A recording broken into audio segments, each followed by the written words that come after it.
Welcome to the opening day of the Gilgamesh Festival. I'll be one of your chairs today, alongside Dr. Gary Trump and Dr. Louise Pike, who will assist me in making sure that this day runs smoothly.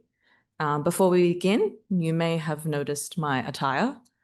Today, I'm wearing the Bhutan style, a traditional outfit from the mountainous regions of southern eastern Turkey, where Assyrian villages once clung to the cliffs and the valleys. This garment reflects the resilience and the strength of highland life. The layered fabrics and heavy embroidery weren't just decorative, they were built for warmth and durability in the harsh terrain. The bold colors, especially deep reds, blacks, symbolize courage and connection to the land. The wide belt and headscarf you see were practical too, used to carry tools, protect from the sun, and signal identity. Bhutan clothing is a living memory of people who thrived in the heights, and today I wear it to honor their legacy. So before we begin, Dr. Craig Barker is going to give an acknowledgement of country. Thank you, Flora. I'd like to begin by welcoming you to the Chak Wing Museum. Before I do that, however, it is important for us to acknowledge that today we are meeting on Gadigal lands, the lands that have been cared for and loved by the Gadigal people of the Eora Nation for tens of thousands of years. And on behalf of everyone in this room, oh gosh, that should happen. 1, 2, there we go. On behalf of everybody in this room, I would like to acknowledge and pay our respect to elders past, present, and emerging. Thank you for joining us in the Chak Wing Museum. We're deeply honoured to host this event. As many people in the room will be aware, there is a long association between the Assyrian community and the University of Sydney, perhaps best typified by the wonderful Statue of Gilgamesh that next weekend we're celebrating 25 years of. So thank you for choosing the Chak Wing Museum to host this event. Amongst our remarkable collection of objects and cultural material and artworks from around the globe, we do, of course, have the great privilege of being custodians of a very important collection of items from various parts of the part of the world now known as the Middle East. And this includes many ancient Assyrian objects. A little bit of housekeeping before I hand back to Flora. If anybody needs the bathrooms, they are located just outside the door and onto the left. Should we need to evacuate for any reason, just follow my instructions. It's very straightforward. But most importantly, when afternoon tea is served, we will have it set up in the kitchenette next door, and then I will bring it into this room. During that break, if anyone would like to go and have a look around the museum, I will actually be standing at level 1 with some of the Assyrian objects, if anybody would like to come and see them. And if you have any questions, I'll do my very best to answer. But I will remind you that you can't take food or drink outside of this room. But otherwise, in this room, it's your space. Enjoy. I hope you have a wonderful 2-day symposium. All the very best to you. Thank you, Flora. Oh, sorry, and I should acknowledge, of course, our wonderful speakers and presenters and thank them for being with us this afternoon. And thank you to the President as well. Thank you.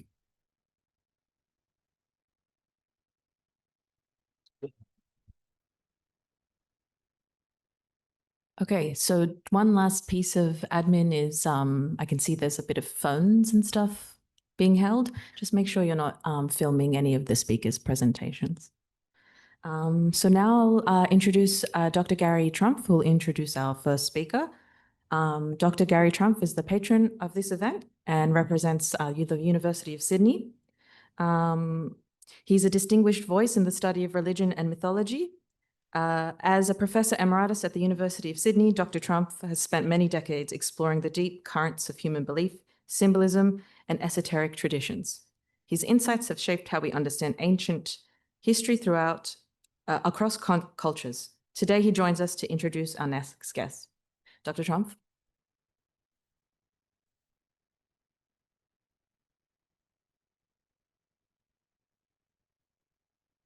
Thank you, Dr. Mansour. Greetings, everybody. When I look around the room, it should be Shlama. Shalom Lokhun. Beautiful to see such sunny faces on a bleak day. Well, we are tight in our timing. We have to remember that any movements on your part, keep them with the timing I indicate as we go along, or Dr. Mansour. So, as the patron of the Gilgamesh Festival, my first duty is to welcome you on behalf of the University of Sydney, this estimable institution. I mean, I used to have patronage over the statue itself, but I believe it's been taken over by the Chak Museum. I must say that I would like to be able to draw your attention to facilities in the university as Craig has, but unfortunately, this is Saturday, and all you'll bump into is a whole lot of machinery trying to make the place look better. Anyway, so welcome also to a symposium. The deep organization of this really goes back to Alfred Mansour and his team to get the speakers here. He's a travel agent, very important, and to accommodate them in Sydney. My role is to make sure that the academics goes decently, and we are about then to begin a conference on the unforgotten one, Gilgamesh, and you're all ears, I'm sure, because we have very important speakers from overseas, and it's my job now to introduce, as we get going quickly, the first of our speakers from the University of Oxford. Now, Emeritus Professor, has this gone off? I'll have to shout. Emeritus Professor Stephanie Dalley is welcome among us this morning to be our first speaker from the University of Oxford. In the early 60s, she studied archaeology at Cambridge. Then later on, she was both excavating and doing her PhD with the School of Oriental and African Studies at the University of London.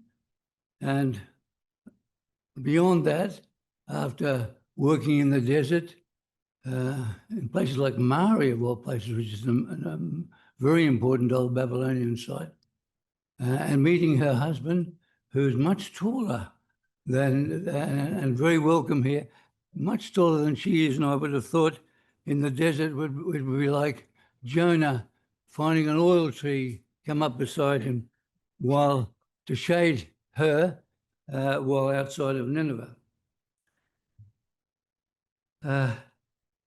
Most of her career has been in the lecturing in the Oriental Institute in Assyriology. That's a mysterious part of Oxford, which is kind of out of sight from the colleges, but very prestigious.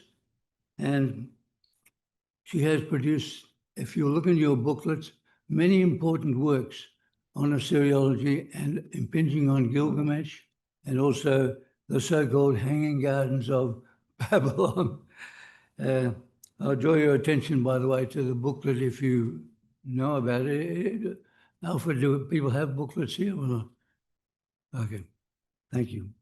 So this is my great pleasure now to introduce Professor Dalley about a museum piece, the Golden Beaker of Hasanlu. So there you are. We're in a museum. What a better topic to start us off. Thank you very much.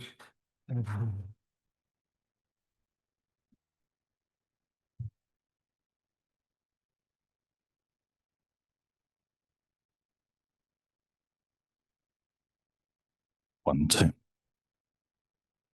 One.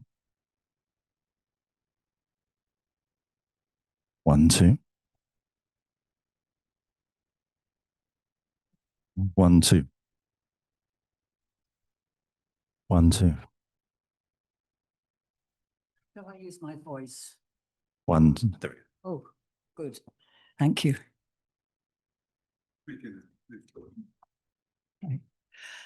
Well, I'd like to begin by thanking all the people who've made it possible for me to come right across the world to Sydney, where I've never been before, and where I'm already having a very good time, thanks to wonderful hospitality and excellent arrangements.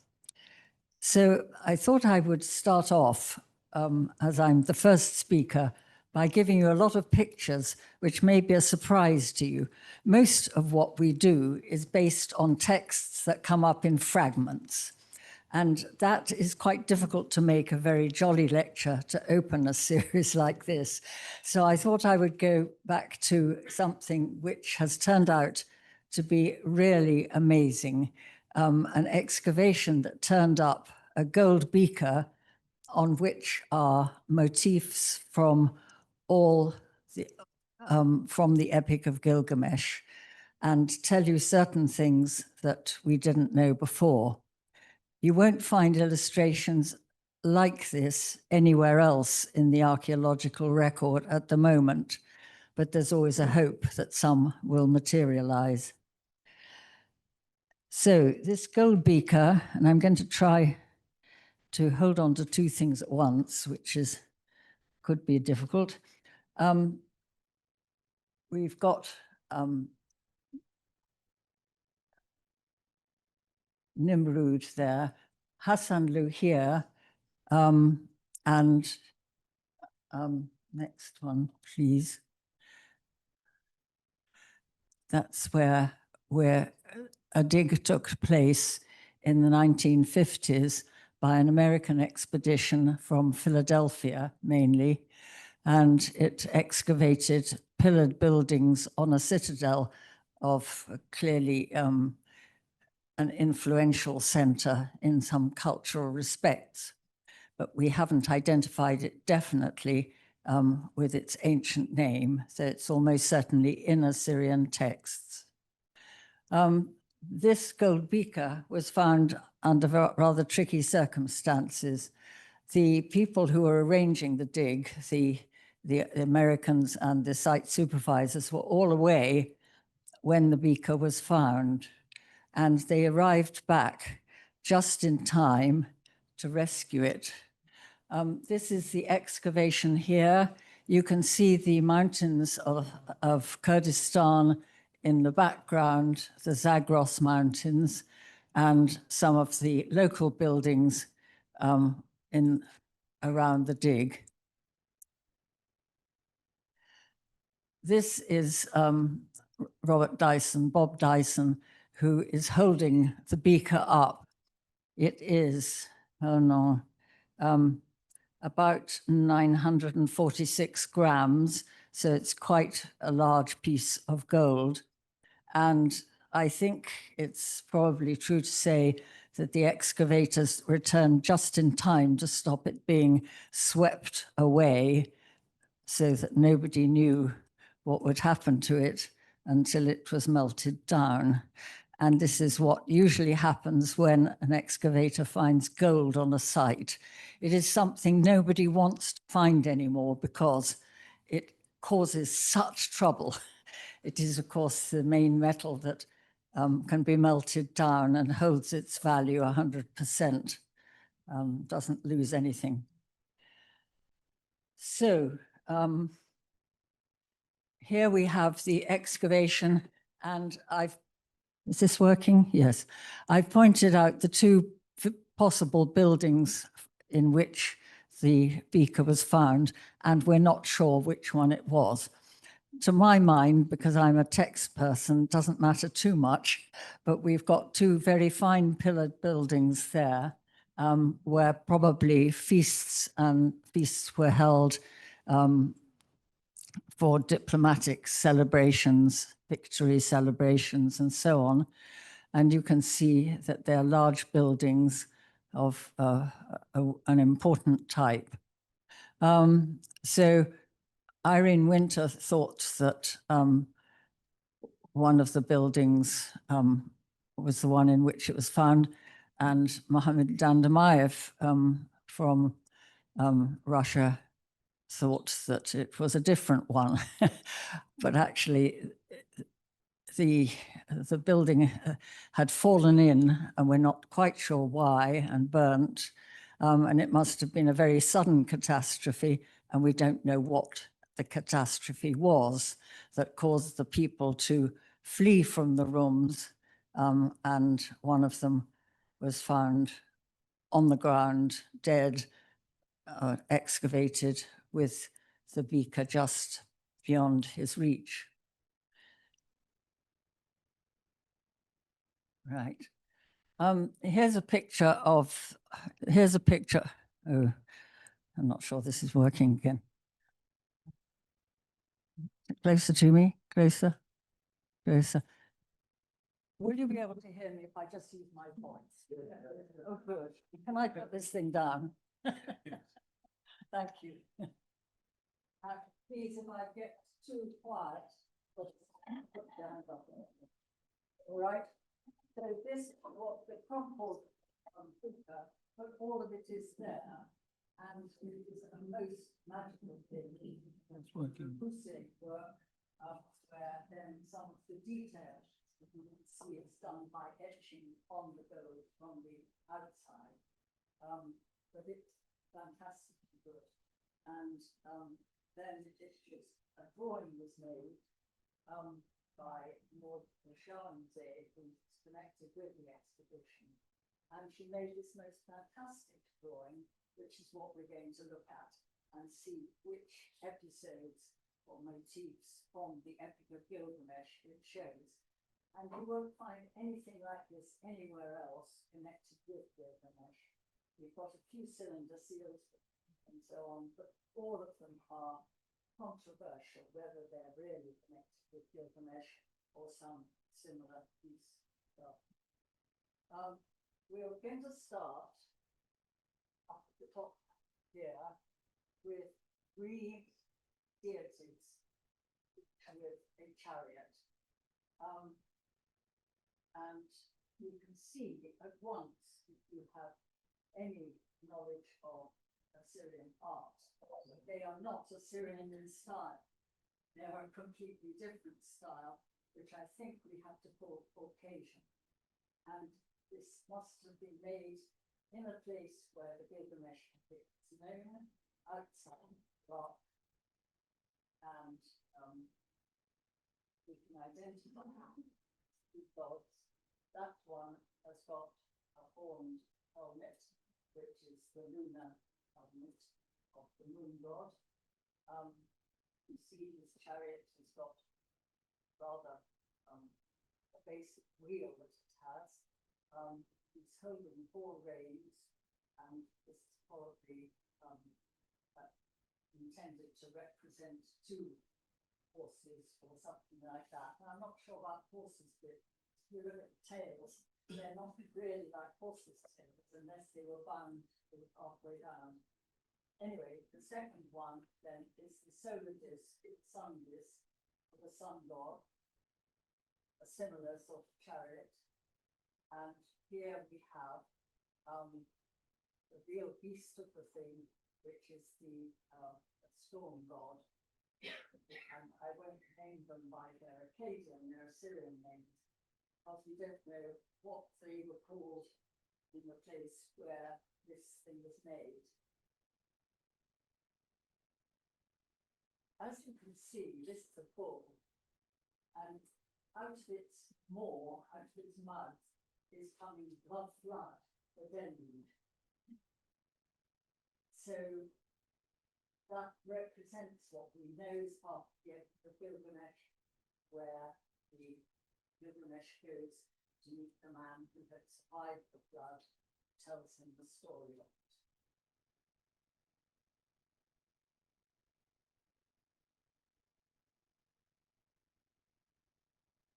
And it's quite interesting that the moon god of Uruk is heavily involved, because it's a new piece of text we have here, which came out of found and published after George had done his magnificent edition of all the then known fragments of Gilgamesh. And it's been very significant to find that Gilgamesh is called the king of Ur and not the king of Uruk, which is what we normally expect. And I shall explain some of this in my third lecture. Those of you stay the course. Okay, next one, please. So here we have the moon god there, and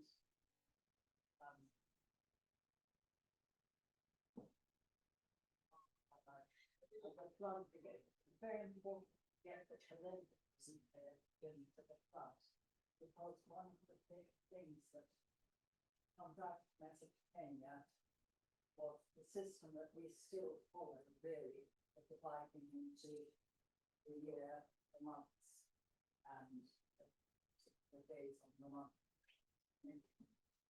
That is, I think, the Mesopotamian convention, which was attested several texts and there's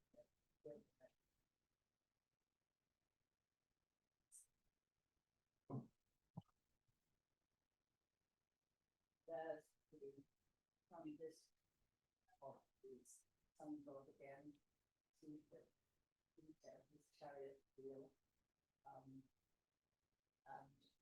sun, when the sun comes out of the storm, the sun plays a very important part.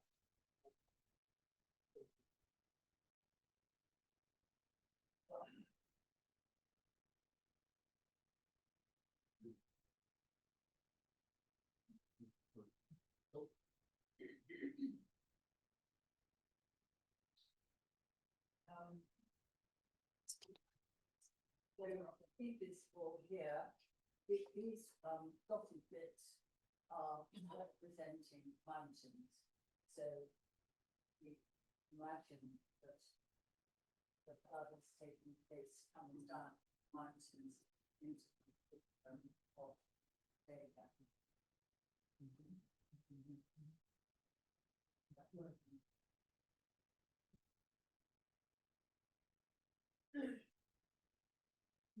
Beaker.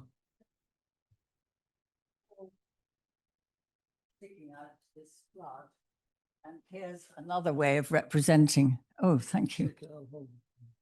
Well, thank you. No, I think that's going to be difficult. So thank you.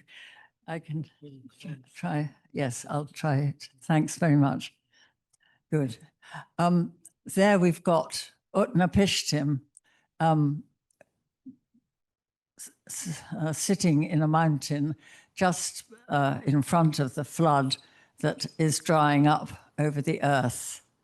And the Gilgamesh is going to challenge Utnapishtim to fight. And this is an important part of Gilgamesh's character that we see here. And I will talk about that in one of my other lectures, but he is a very violent man. He is a giant. He is really a serious giant. His stride, did I write that down, is several meters. So you imagine how tall and strong he is. And I think he represents the time when the giants had been wicked on the earth and were eventually banished by the gods, who couldn't put up with their behavior anymore. And the flood marks that time when it was the end of the giants. And you get this in the Old Testament, in the book of Genesis as well, where it says, after it's given the genealogies of the earliest people on earth, supposedly, the idea is that all of those were giants, and the fifth book of, was it the sixth book of Genesis, starts off by saying, and they were giants in those days. So this is something that brings the Bible in as well, but gets us a much better understanding, I think, of the Gilgamesh epic, of Gilgamesh as a very violent man. He behaves terribly badly, even when his pal Enkidu is killed. And Enkidu was there to put him right, really. He didn't succeed. And Gilgamesh doesn't mend his ways. He still goes around shouting at people and being unpleasant. And this is just one of the best ways of showing that in this particular scene. And he's got sort of boxing gloves on.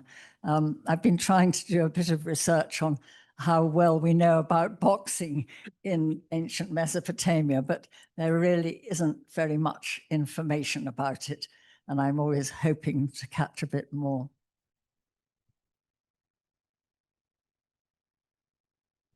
Right. So when Utnapishtim gets out of his ark onto dry land as the flood recedes, he makes sacrifices. And here are the people who are making the sacrifices of thanks to the gods. And it's supposed that Utnapishtim was the only man who survived. But here we've got a few shepherds coming up with their lambs for slaughter after the end of the flood. And I'm not sure how to understand this bit. I think that Gilgamesh is definitely a giant, but it seems that the giants are mixed on Earth with ordinary sized people like us, and that somehow they have, oh no, this has gone again. What have I done? I'm sorry, I'll shout again.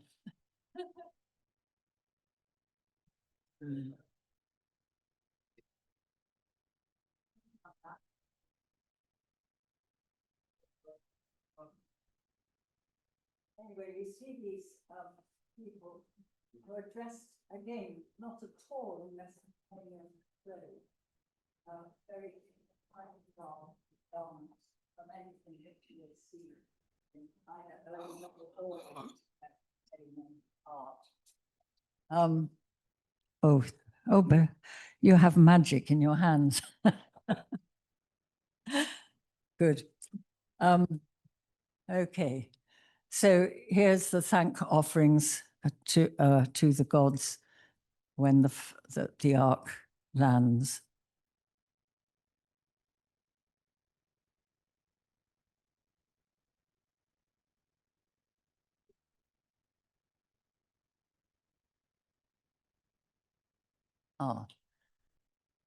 Okay.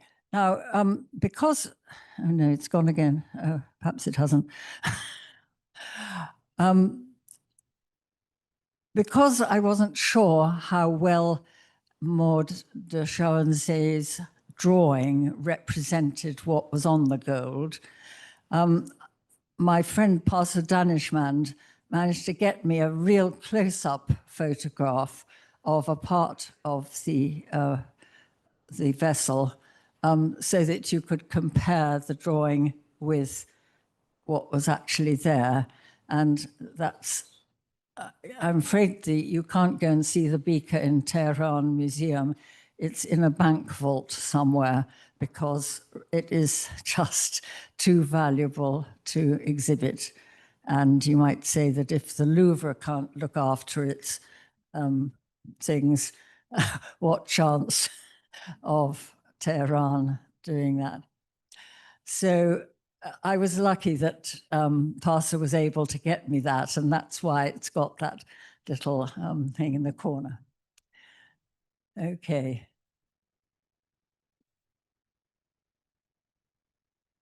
That's it, I think. Oh, no.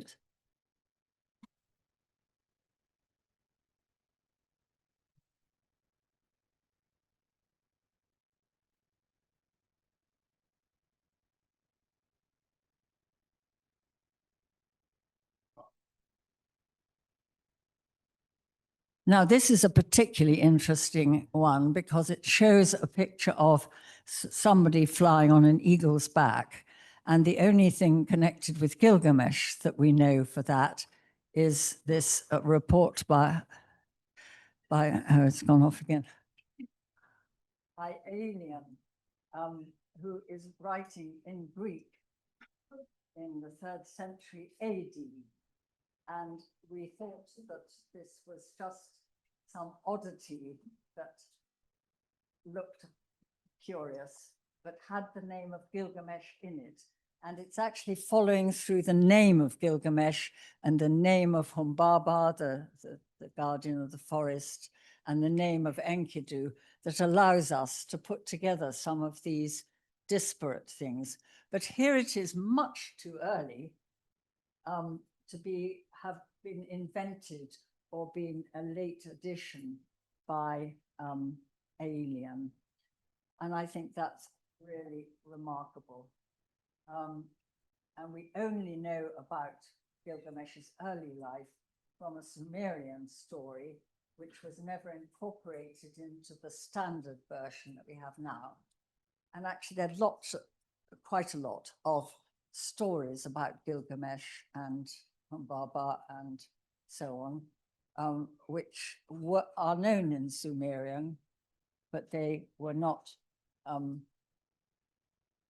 they were known in Sumerian, but they were not incorporated into the epic itself. And then there's one addition to the epic, tablet 12, that doesn't quite seem to fit with the rest of it. Sorry, I'm forgetting to hold this up, but it's stopped anyway. I think I just put it down. Sorry.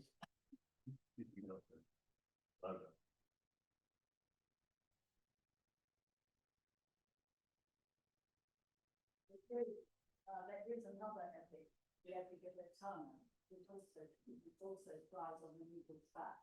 But the thing is that Etana is a grown-up man who's trying to get an heir, he's trying with his wife and the husband, so he flies up to heaven and comes back the eagle. So he's a grown-up. But this, I think, is Gilgamesh. Thank you. Right, thanks. This, I think, is Gilgamesh as a child escaping from the king of Kish, who's got it in for him. And again, I got that detail from Parser's, with Parser's help. Okay. Right. So here we have, I think, an adoption scene, because one of the things that came to light just as Andrew was finishing his edition was the adoption of Enkidu by the mother of Gilgamesh, a very important part of the story which we didn't have for a very long time. So earlier translations won't include that. And as we go along, we keep having to do new translations because of fitting in new episodes. But I think it's really marvelous that we have a picture of an adoption, which I think that, well, you might have a better idea than me, but I think this is one person handing over a baby to somebody else, and definitely, to my mind, fits with the fragment that has come to light of the Gilgamesh epic. And next slide.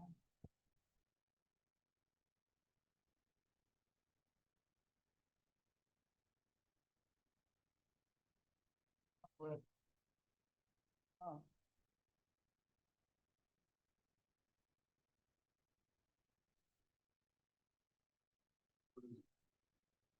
That's the one.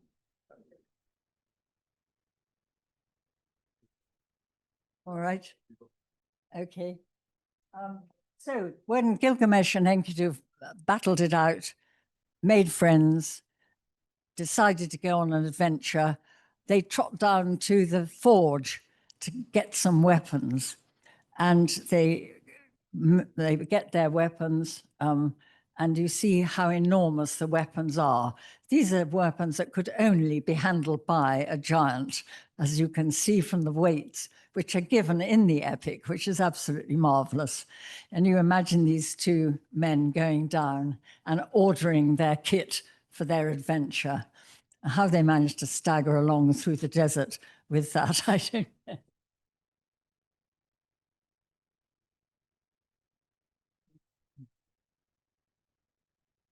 And there is on a much earlier silver vase from the Caucasus, which of course is one of the directions in which one's looking for the artistic links to this this beaker. That there's rows of weapons comes on, I think, 2 beakers I've now found, some kind of a vase, really. And that seems to be one of the things that becomes fashionable to put on as an ornament. Good.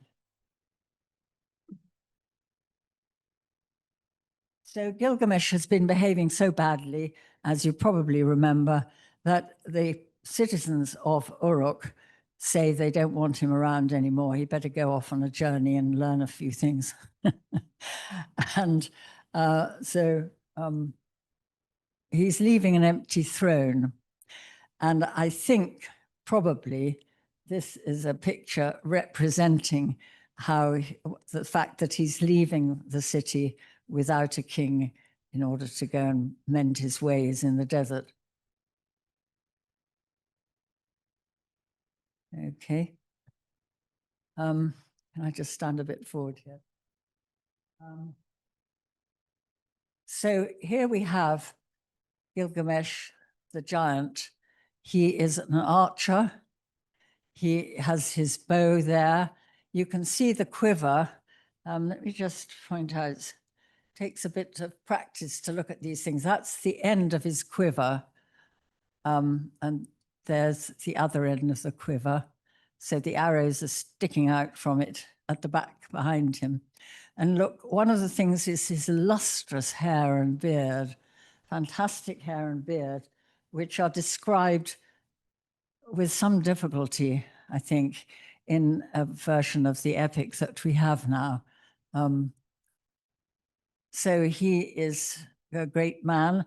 And I think that what we have here is an attempt to indicate his stride, which it's not so obvious in that photograph, but another part of the drawing has him here with his feet striding, because I think that was one of the things by which you recognized that you had a giant.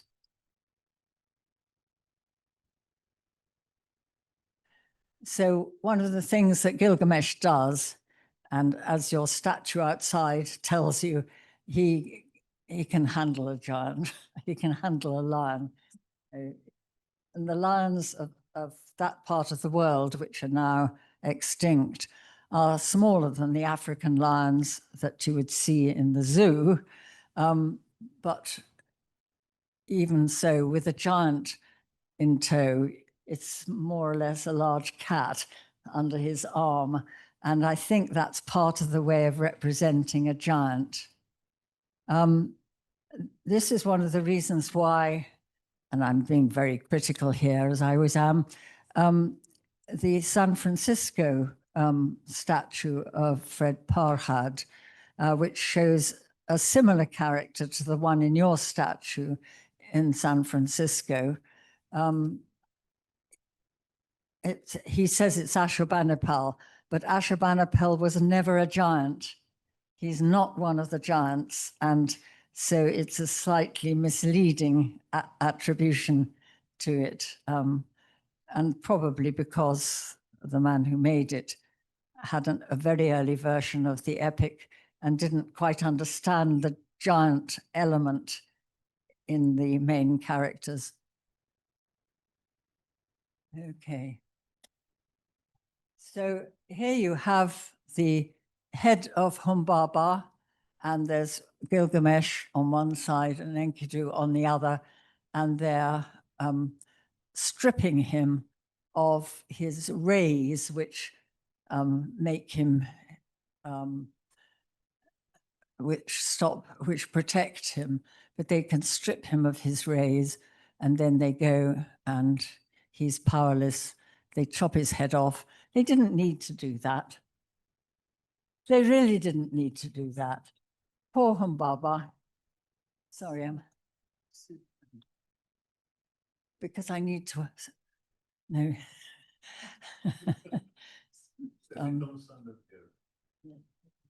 Sit, she can sit. Yeah, I need to look at the screen, sorry.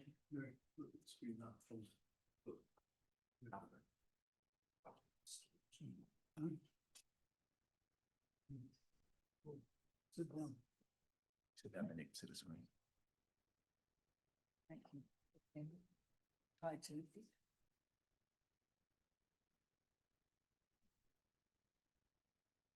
I haven't lectured from a bar stool before. Here's Humbaba about to have his head cut off. And then Gilgamesh and Enkidu go off and they cut down every single tree in the cedar forest, leaving nothing much in the way, but just the debris behind them. Like one of those scenes of after the battle in the First World War scene. It's an atrocious thing that they've done there. And they know that the god Enlil is going to be furious because it was his forest. Humbaba was guarding it on his behalf. So that's another thing that Gilgamesh should never have done. And there was no need to do it. He could have cut down, Humbaba would have let him cut down enough to make a door or a window or whatever it was he wanted, but not the whole forest. So there's a lesson for us all in that, I think. Now, here we come to the goddess Inanna of Uruk. You can see she's riding a lion, which is her animal. She is holding a mirror to her face because she's very vain and she's always trying to make herself look incredibly attractive. And she tries to seduce Gilgamesh, and to her fury, he insults her. He says, you know, look at all your previous lovers. What's become of them? And he, you know, some of them were turned into frogs or something. It's just, it's terrible. So, no, thank you, says Gilgamesh, and walks away. You can see him. She's showing off her beauty, and he's walking away from her. It's a marvelous scene, isn't it? Just on a little beaker. Well, it's not so little beaker, but it's a tremendous illustration for Gilgamesh.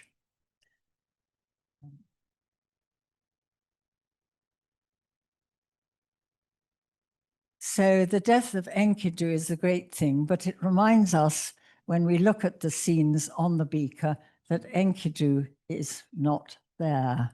And I shall be, I hope, explaining in my third lecture just how to understand that lack of Enkidu.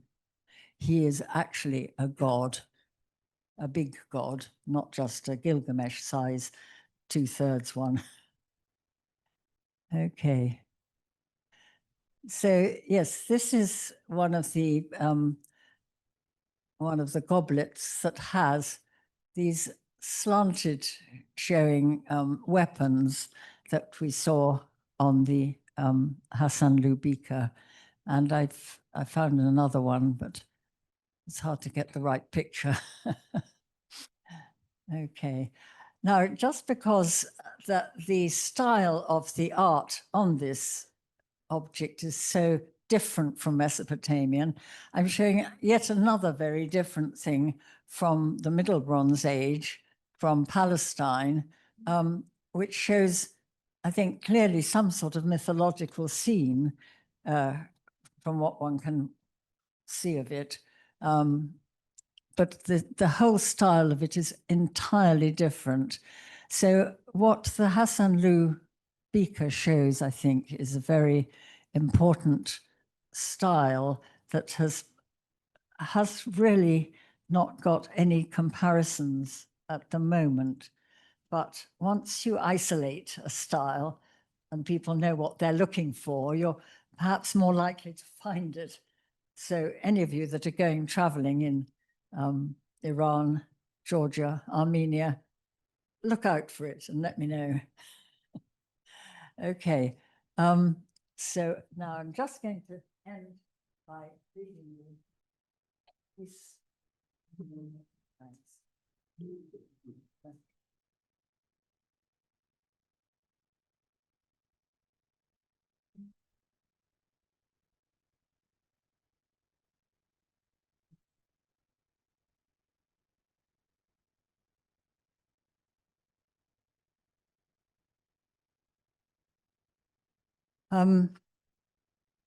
One wants to know more about the Beaker and its environment, why it's there, and what kind of an occasion might be right for it. One of my colleagues who, in my opinion, mistakenly writes political history from pottery sequences. Yes, some chance. Has said that this is definitely a 9th century, 9th to early 8th century Beaker.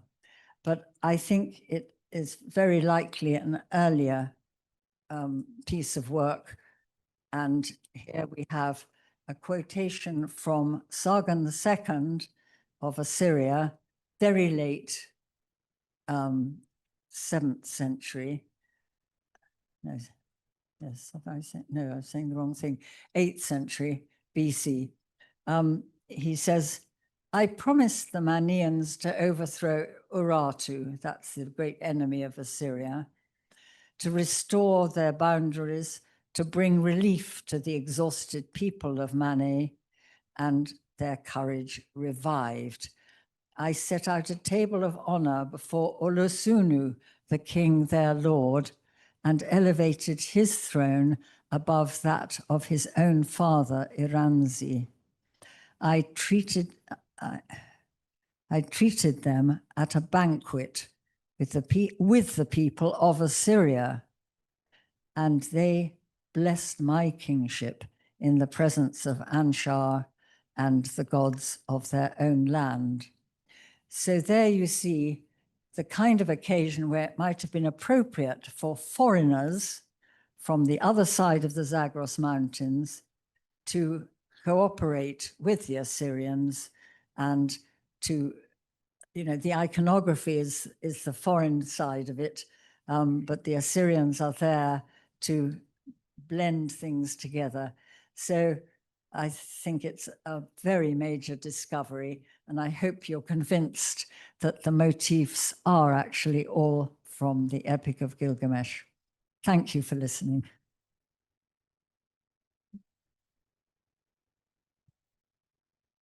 I want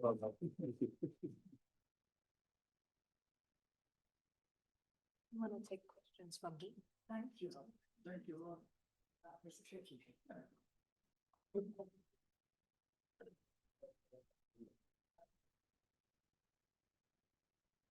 Now, you'll appreciate that Emeritus Professor Dalley has, thank you.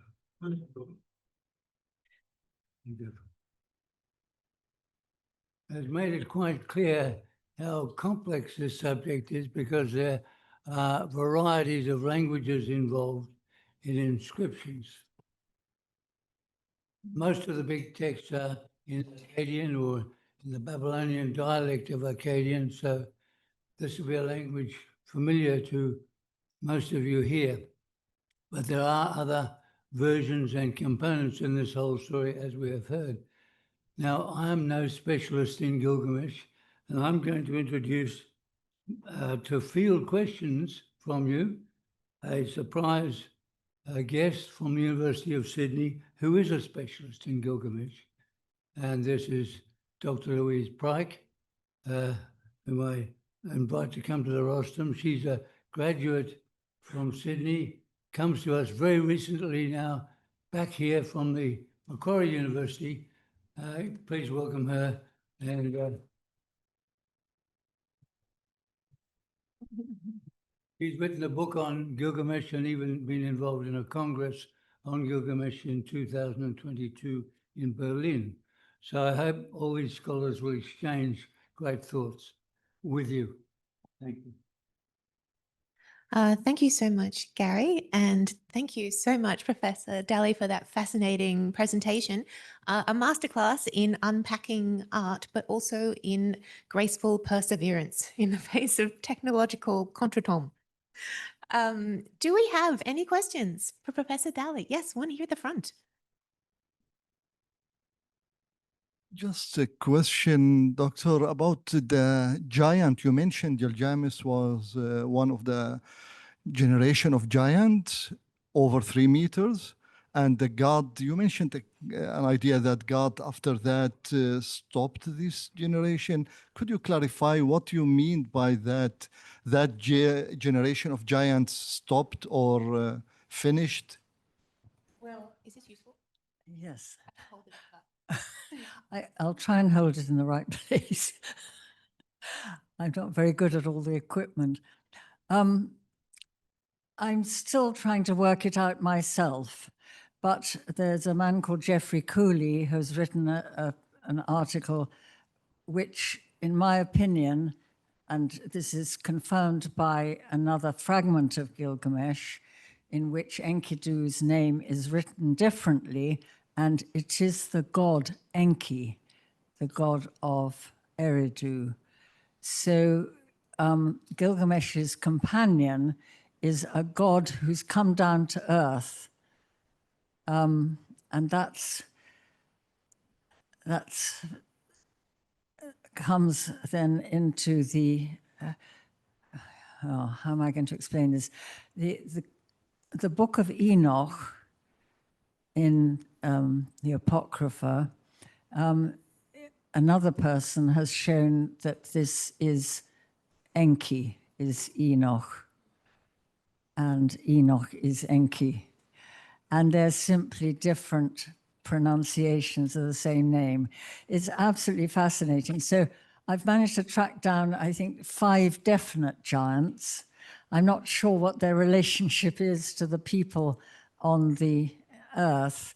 But then I was reading a wonderful book by Adrian Mayor, which I don't know if you've seen it. It's been out for a long time now. In fact, I got a second-hand paperback, so it must have been out for a good time. She's written The First Fossil Hunters and shown from Greek and Latin sources that the bones of dinosaurs and so on were thought to be the bones of giants. And they were bones which you often found in heaps. They hadn't been buried.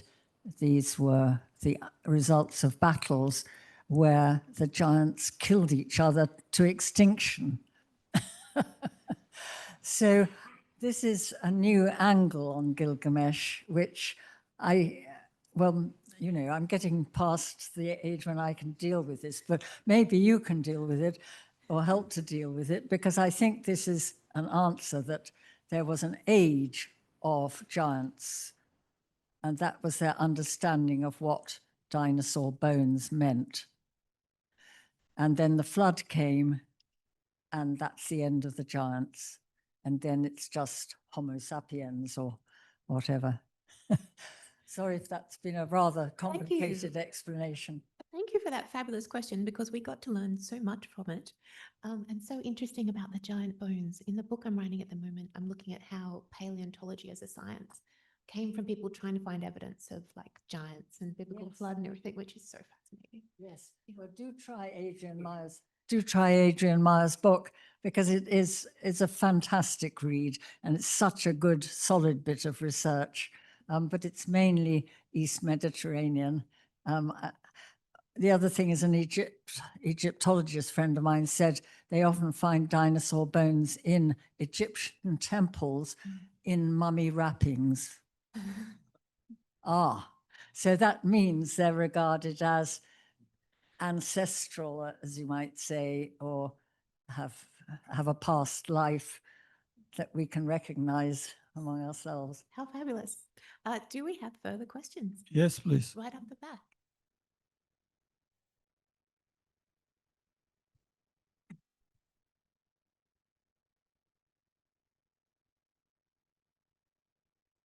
Thanks, Professor Dalley. It's an honor to stand before you and question you with the little we know against the gulf of knowledge that you have. My name is Daniel, and my two questions is about the very first two slides. You mentioned that this is not to be considered as Assyrian, as an art or as an artifact, while we know like things like horned helmets, moon god Sin, storm god Adad, the Inanna Ishtar, or the sun disk, even the winged disk of god Ashur, we have ones without the human figures, which looks very much like the art that is shown in this big gold beaker.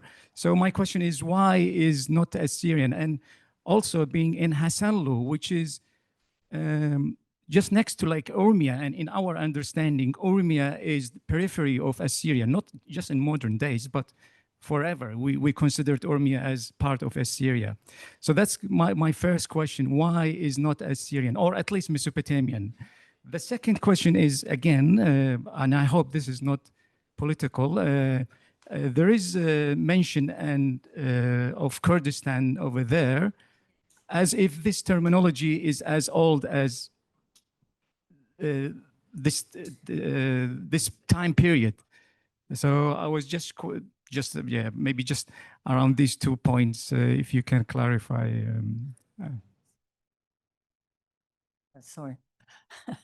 I'm not quite sure what you mean. You think that this is actually Assyrian style? Why isn't it? Well, that's the interesting question. You're quite right.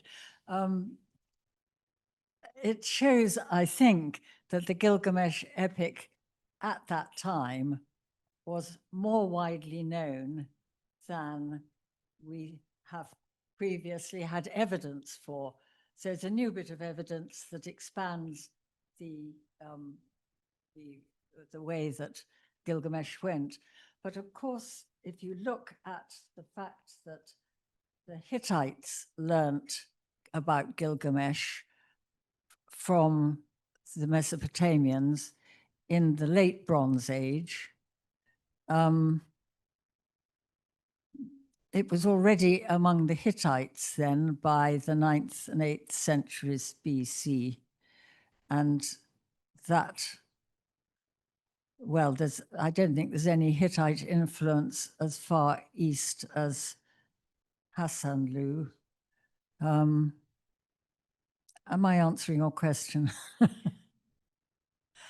But yes, I think it does require some investigation at that point, some discussion, which I didn't give you. Good.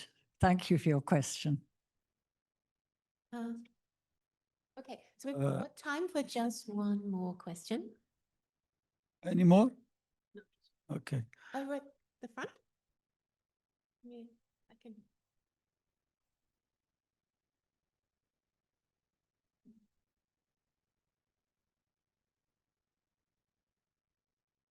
Thank you. I was just wondering about the second part of Dr. Daniel's question, the word Kurdistan appearing there as if it's part of the time. Yes, I think the problem really is with Kurdistan that it's the kind of territory that doesn't have centralization. It has some very important towns, but it doesn't have a center that, for instance, gives a standard curriculum to the people who are learning to read and write. And that's the key to these standard versions of epics. And we can see that very clearly in Babylonia and Assyria, that we have excerpts clearly written by school children who are making a lot of mistakes or not bothering to correct mistakes when they make them. You don't find anything like that in the mountain people. And I think that's just the way of life that they have, the difficulty of communicating over distances in the way that you can in Mesopotamia, where there's a network of canals you can get from A to B in no time at all, very easily, very cheaply. And of course, you can't do that in the mountains. So I think it's a question of what type of society it is in Kurdistan, which is changing now, I'm sure, because of modern transport and modern roads. But without that, I don't think you get the same kind of centralization. But maybe somebody does know of an example and can challenge me. Well, thank you so much. Please join me in thanking Professor Dalley again for this wonderful talk.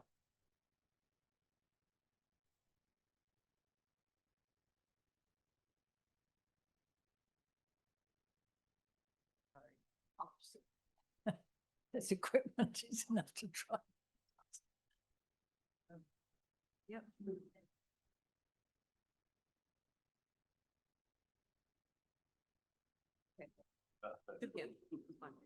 So we'll have a break now for lunch and a visit to the museum. So if you can come back promptly at 2 p.m.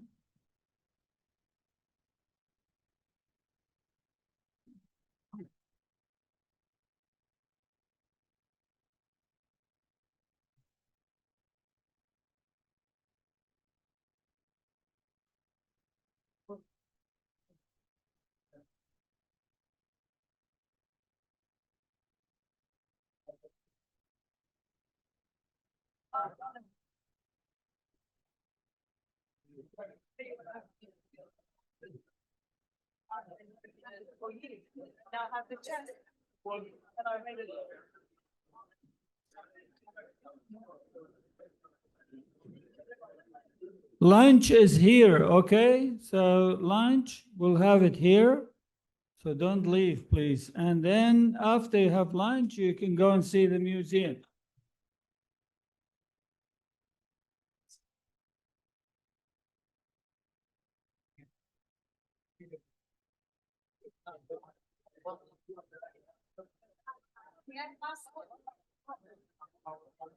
It might be easier if you do I it. don't need that.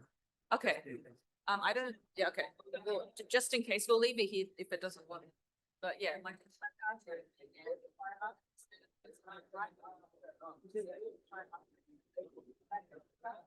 I will be speaking from here. Yes. And you speak like.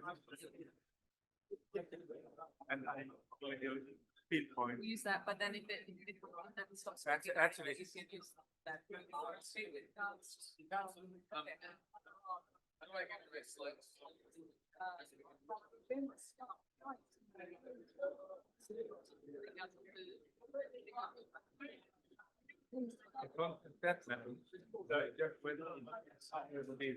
He will install your PowerPoint.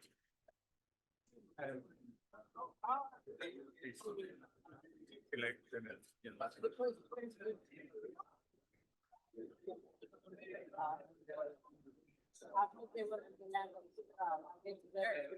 Seems there's a change Yes, plans. not a problem. We're rolling with it.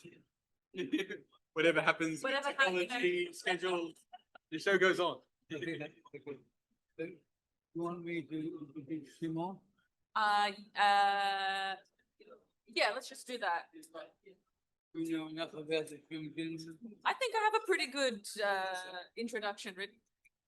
I'll just announce that to the world.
Using his imagination. Oh, it could be. A lot of it could be. I think that's what. And of Oh, course, no, no, no, these are-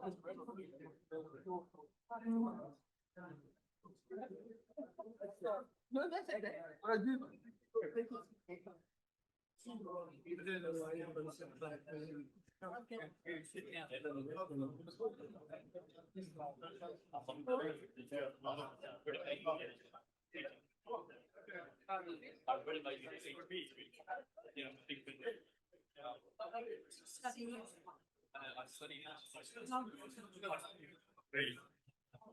High school.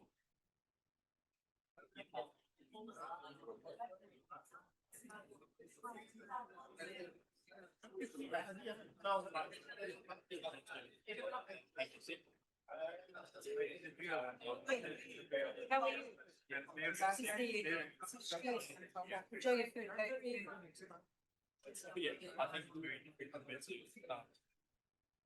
I think it's only we don't.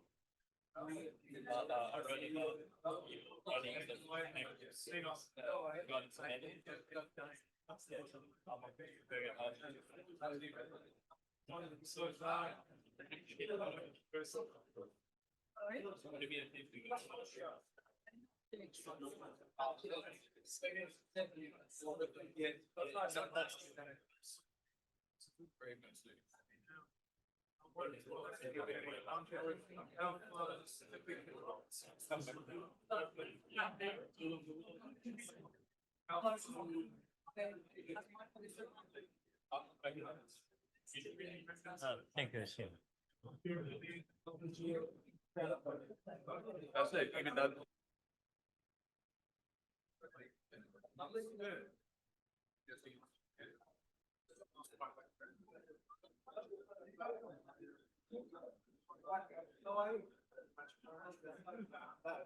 Hi, do you have a PowerPoint for your I've got a presentation? or- PDF, is that okay? That's fine. What is Do you have it on the USB or? The best. That's all right. Do you want to, can you access your email or I'm something? sure I can. So I'll just email it to you, is that the best thing? Yeah, that'd be the best thing, actually. See.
Yes. Could you tell me where I can find a letter? Yes, if you just go out the door and then not the next door on the left, but the one following, the men's are in there.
Oh, sorry.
Despite I know.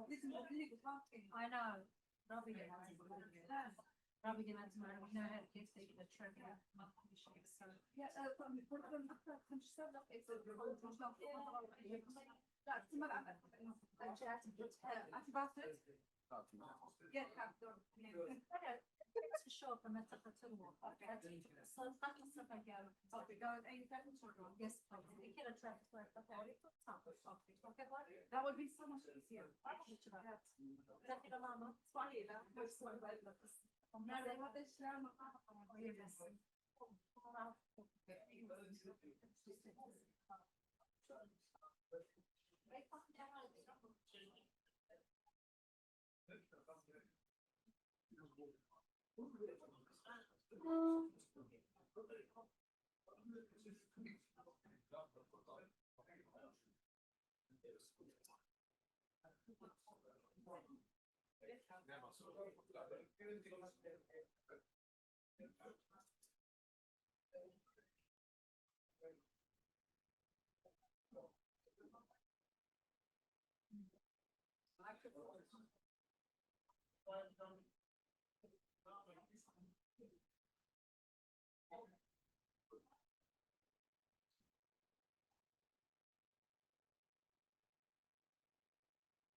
Lisa.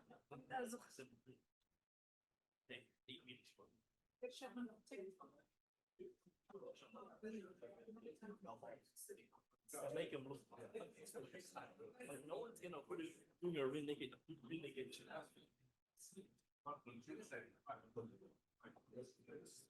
Yeah, it's speaking.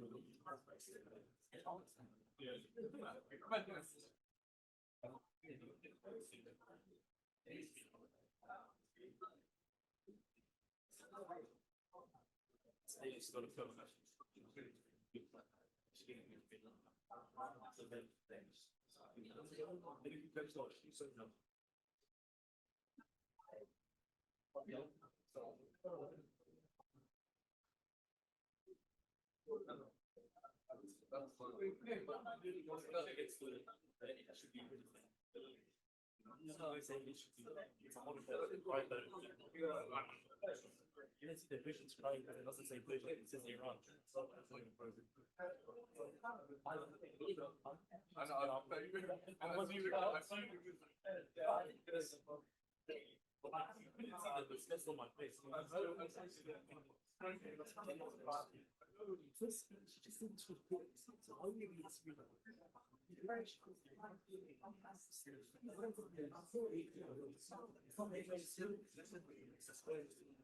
They're likely to be.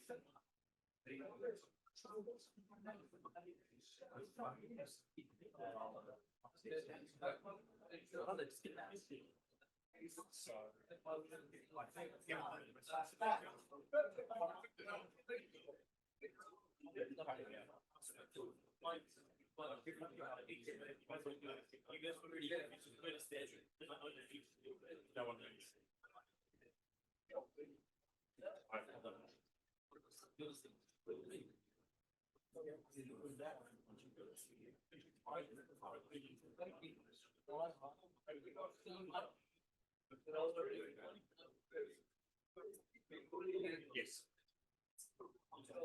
So it's not really honest.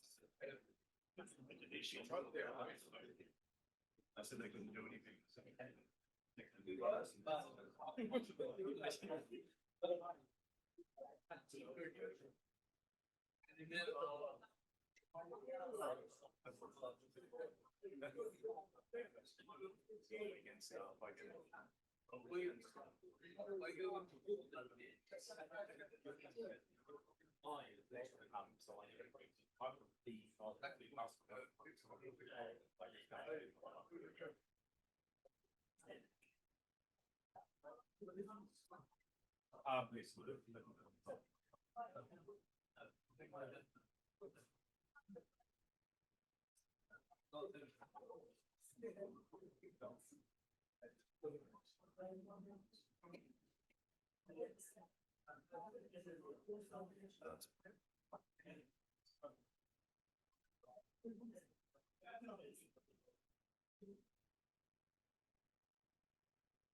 Thank you.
I am a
George House.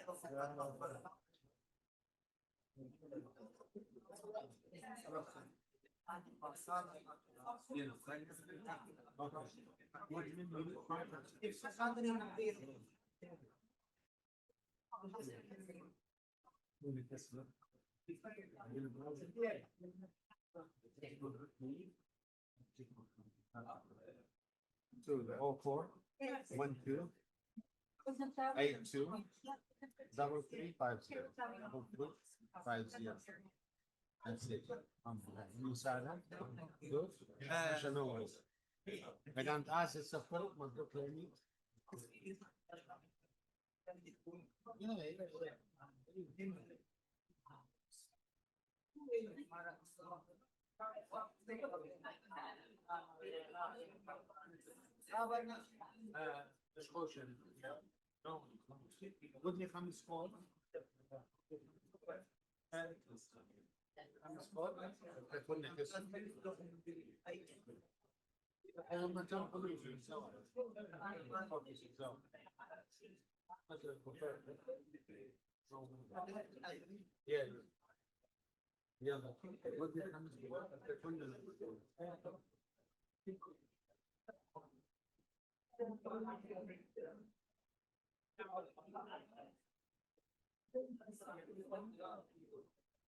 Excuse me, sorry.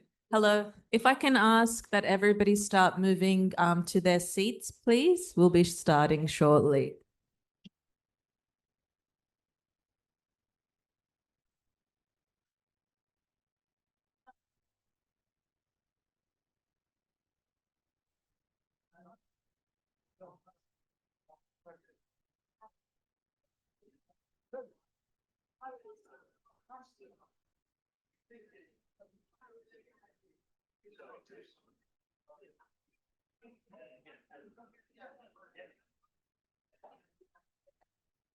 خجخين بشارخ لا زامت كت خشاقل شوبو.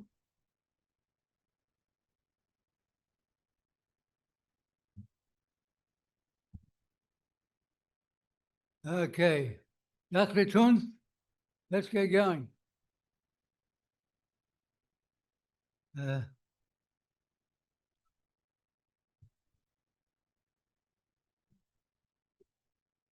It is my very great pleasure to introduce our second speaker, who will now turn out to be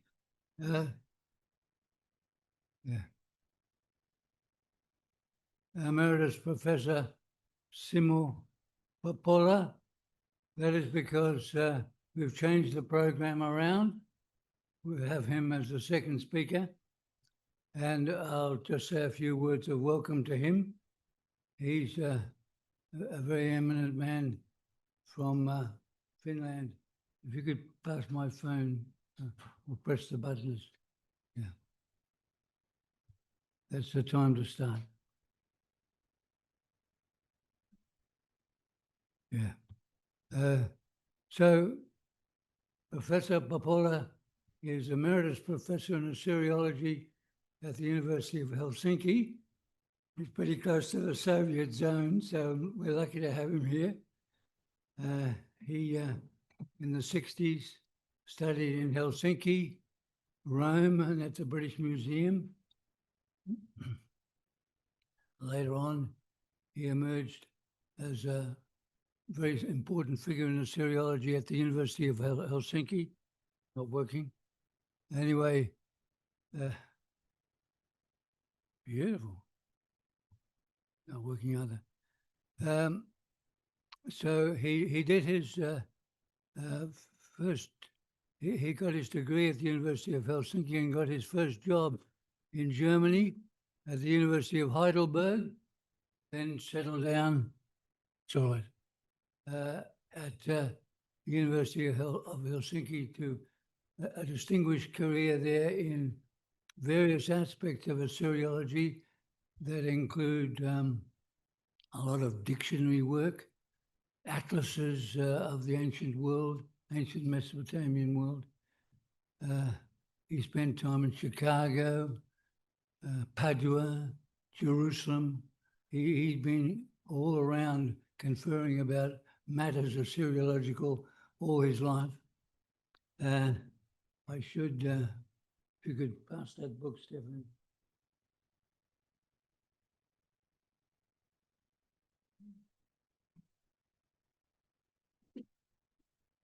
For people like me who are generalists, not specialists, he is the founder of the Melamu project, very crucial interdisciplinary project, brings us all together from different fields. Volume 9 I have because I reviewed it, and it's kind of very precious to me, but gosh, it's heavy. It is so heavy, I better put it down there.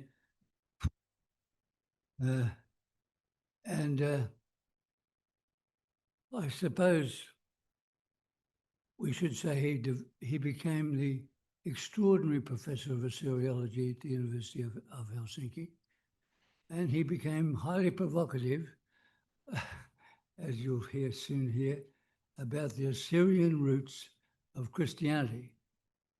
And I suppose many of you are here to hear something about that. So we wait with bated breath and welcome, put our hands together for Emeritus Professor Simo Parpola.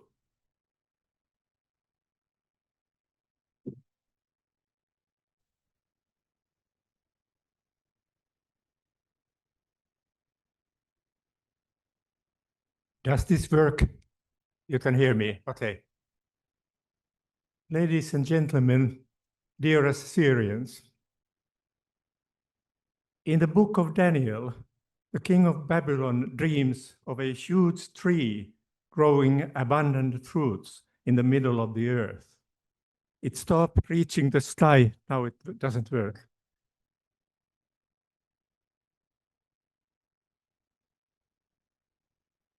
This is frustrating. It's top reaching the sky and is told by the prophet, that tree, O king, is you. I try to speak louder on the, a similar, do you now hear me? Okay.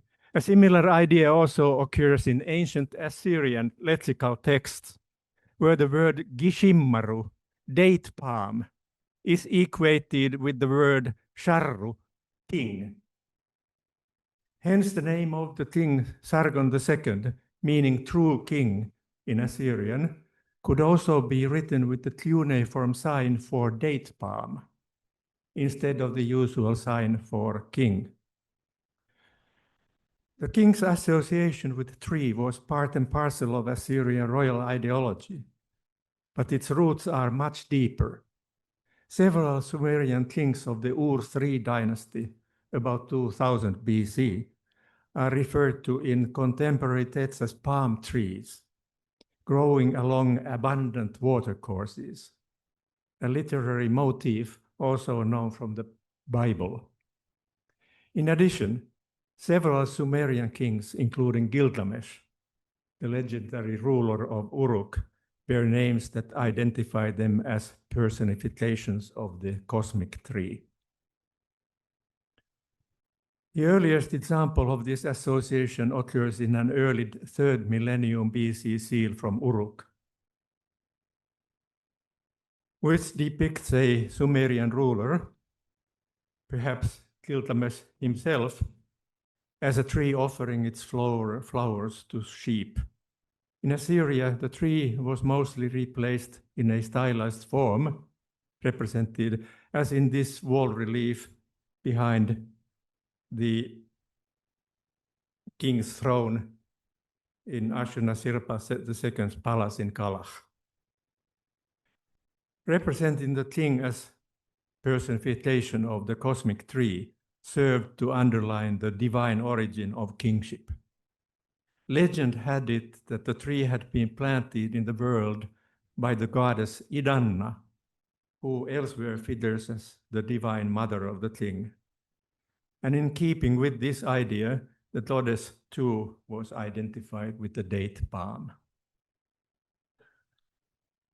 Since the human king, in contrast to gods, was made of flesh and blood, his divinity has to be understood spiritually. It did not reside in his body, but in his soul. According to the Gilgamesh epic, 2/3 of Gilgamesh was God, 1/3 was man. The sacred tree symbolized the divine component of the king, the spirit of God that resided in his body. The Epic of Gilgamesh is one of the world's oldest epical poems and has a long history reaching back some 5,000 years in time. It originates in several Sumerian poems praising Gilgamesh, an early king of Uruk, who probably lived around 2700 BC. These originally oral poems, which also featured the king's true servant Enkidu, were committed to writing circa 2100 BC by kings of the 3rd dynasty of Ur, who claimed relatedness with Gilgamesh through a common mother, the goddess Ninsun. Several centuries after the collapse of the Ur III Empire, a Babylonian poet recomposed the Sumerian poems in Babylonian, converting them into a single integrated whole. This old Babylonian Gilgamesh epic remained popular in the entire Near East until the end of the 2nd millennium BC. However, about 900 BC, at the time of the rise of the Neo-Assyrian Empire, it was replaced by an enlarged and thoroughly revised edition, commonly known as the Standard Babylonian Gilgamesh Epic, SB Gilgamesh for short. A more appropriate designation would, however, be the Assyrian Gilgamesh Epic, since this new revised edition was commissioned by the Assyrian king and his religious advisors. The SB Gilgamesh closely resembles the old Babylonian epic. However, it has been expanded by adding to it an extra tablet based on the Sumerian poem Gilgamesh, Enkidu, and the Netherworld, thus increasing the number of its tablets to 12. In addition, it contains an introduction addressed to the reader, which is not found in the earlier versions, and there are several minor additions and changes to the text itself.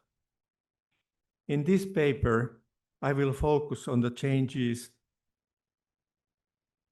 on these changes, and try to explain how they affect the understanding of the epic as a whole. The SB Gilgamesh works on 2 levels, an exoteric one corresponding to the literal meaning of the narrative, and an esoteric one that the reader has to work out for himself from all sorts of clues scattered in the text. At the beginning of the epic, the author informs us that Gilgamesh returned from his quest for life with a secret that he had written down for posterity, but he does not reveal what that secret is. He does, however, give clues as to how this locked lapis lazuli box, as he calls it, can be discovered and opened. These clues include the literary structure of the epic, ambiguous writings, double entendres, enigmatic passages, and intriguing spellings of names and words to be analyzed with the esoteric interpretive techniques of the time. An important clue is provided by the curious spelling of the protagonist's name, Gishkin-mash, which was broken down into its components, which when broken down, its components can be interpreted to mean the man who matched the tree of balance. Once it is realized that the epic is structured after the Assyrian sacred tree, it can be read as a path of gradual spiritual development, culminating in the achievement of supreme intellectual powers. The path proceeds in etaps through the tree of life, starting from its roots dominated by animal passions, the realm of Nergal, Tablet 1. The names of the gods governing the individual etaps are encoded in the contents of the tablets, and they follow the order in which they are found in the tree, read from bottom to top. Tablet 2 deals with spiritual awakening. Tablet 3, which has no counterpart in the tree, outlines the path. And tablet 9 describes the final breakthrough to the source of supernal knowledge. Two crucial points mark the hero's progress towards spiritual perfection: killing the monster Humbaba and felling the huge cedar tree in Tablet 5, which I take to symbolize victory over man's ego, and killing the bull of heaven in Tablet 6, which I take to symbolize victory over man's id, his animal instincts and temptations. The former theme, crucial to Gilgamesh's subsequent development, recurs in the book of Daniel, where it corresponds to the felling of the huge tree, symbolizing Nebuchadnezzar's overbearing ego. Apart from its links to the sacred tree, the epic also has a solar dimension. Its 12-tablet structure, associating it with the course of the sun through the 12 months of the year. From this point of view, the progress of the hero through the epic can be seen as the sun's progress across the 12 zodiacal constellations, each constellation having a symbolic meaning, marking a stage in the spiritual development of the hero. The solar nature of Gilgamesh is made clear throughout the epic. He is repeatedly said to follow the path of the sun god Shamash in his quest for eternal life, and the god's love for him is stressed to the reader from the very beginning of the epic. The first constellation of the Babylonian zodiac, hired man, helper, our Arias, marks the creation of Enkidu as a helper of Gilgamesh, as described in Tablet 1. The second constellation, Taurus, bull, symbolizes the physical power and instinctive behavior of Gilgamesh and Enkidu in their wrestle, described in Tablet 2. The third constellation, Twins, represents Enkidu and Gilgamesh themselves, They become true twins in tablet 3, as the mother of Gilgamesh adopts Enkidu as her son and initiates him into the cult of Ishtar. The fourth constellation, the backwards moving crab, marks the conversion of the heroes to the path of virtues on the road to the cedar forest in tablet 4. The fifth constellation, lion, symbolizes the killing of Humbaba in tablet 5. The sixth constellation, Virgo, symbolizes Ishtar, the goddess of love, who seeks to seduce Gilgamesh in tablet 6. Gilgamesh rejects her temptations, while Enkidu, failing to do so, emasculates himself. Together, the friends kill the bull of heaven, a symbol of male sexual urge. The seventh constellation, Libra, symbolizes Ishtar, the goddess of love, who seeks to seduce Gilgamesh in tablet 6. I read this already, sorry. The seventh constellation, Libra, symbolizes states of justice and death. In tablet 7, the gods sentence Enkidu to death for killing the bull of heaven, but pardon Gilgamesh. The eighth constellation, Scorpion, symbolizes the stinging pain and sorrow of Gilgamesh, who mourns his friend in tablet 8. The ninth constellation, Sagittarius, an image of the savior god Ninurta, marks the beginning of Gilgamesh's quest for eternal life, described in tablet 9. The 10th constellation, Capricorn, a crossing of ibex and fish, associated with antediluvian sages, marks Gilgamesh's encounter with the deluge survivor Utnapishtim in tablet 10. The 11th constellation, Aquarius, corresponds to Ea, the god of wisdom and lord of sweet water. In tablet 11, Gilgamesh learns from Utnapishtim the ultimate wisdom. He too has to accept the will of God and die. Eternal life cannot be earned by one's own exertions, but is a gift of God. The 12th and last constellation of the zodiac, Fishes, was divided into two parts, the swallow and the heavenly fish. It marks the last step on the path of salvation, the soul's ascent to heaven. In tablet 12, Gilgamesh meets Enkidu's ghost.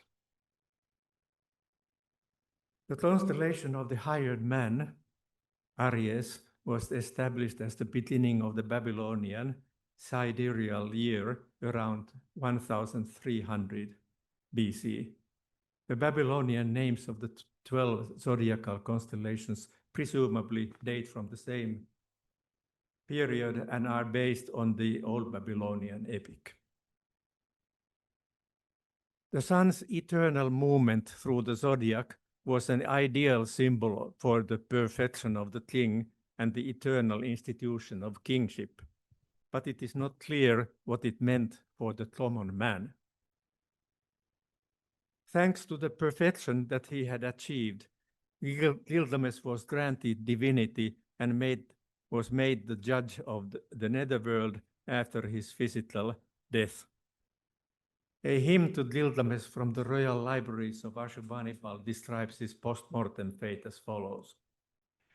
O Gilgamesh, perfect king, judge of the Anunnaki, administrator of the netherworld, lord of the dwellers below, you are a judge and have vision like God. You stand in the netherworld and pronounce final judgment. Your judgment is not altered. Your word is not despised. You question, you inquire, you judge, you weigh, and you render the correct decision. Shamash has entrusted verdict and decision in your hands. In your presence, kings, regents, and princes bow down. The appointment of Gilgamesh as the judge of the netherworld has, in my opinion, to be understood allegorically. Through his spiritual perfection, he became the yardstick of man's spiritual value. The ideal weight, so to speak, placed on the other end of the scales to determine the weight of his soul on the day of judgment. In this role, the perfection of Gilgamesh and the way in which it was attained became a model for anyone who, like he, dreaded the idea of death and strove for eternal life. On the surface, it might seem that the epic, dealing as it does with the deeds of the king, was principally addressed to a royal audience as a model of royal perfection. However, there is reason to believe that it was written for a different audience.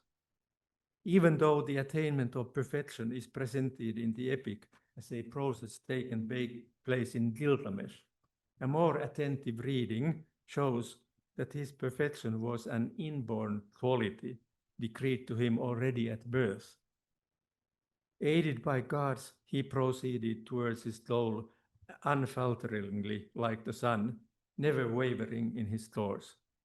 The true hero of the story is rather Gilgamesh's companion, Enkidu, a primitive man who overcame his animal nature through divine guidance and became a helper and partner of Gilgamesh in his quest for life. The Assyrian version of the epic was attributed to Sinleke-Ninni, an ethicist who served as a royal advisor in the early 2nd millennium BC and probably authored the Old Babylonian Gilgamesh. It thus originates with a man who functioned as the king's spiritual guardian and represented a field closely related to today's psychology or psychiatry. The ideas found in the epic were likely shared by many of his colleagues and followers. Indeed, although present as great secrets and carefully hidden from the surface, behind the surface story, they were by no means unique to the epic, but recur in esoteric disguise elsewhere too in Mesopotamian religious and scholarly tradition. There, the idea of striving for perfection was understandably not limited to the king alone. After all, the concept of royal perfection and everything that went with it was certainly not invented by the king himself, but by the men who guided his behavior, the court scholars and religious authorities. Such people identified themselves as keepers of the secret of the great gods, the secret of Ishtar or the secret of heaven and earth. In addition to the king and his advisors, the keepers of secrets also included devotees of the goddess Ishtar, whose cult promised resurrection from dead and eternal life to its adherents. I submit that the term Natsiru, keepers of secrets, is the origin of the terms Nasurai, Nosroyo, Nosri, Nasrani, and Nasuriya, by which the Gnostics and Christians are referred to in Mandaic, Syriac, Hebrew, and Arabic. I also believe that the term Mudu,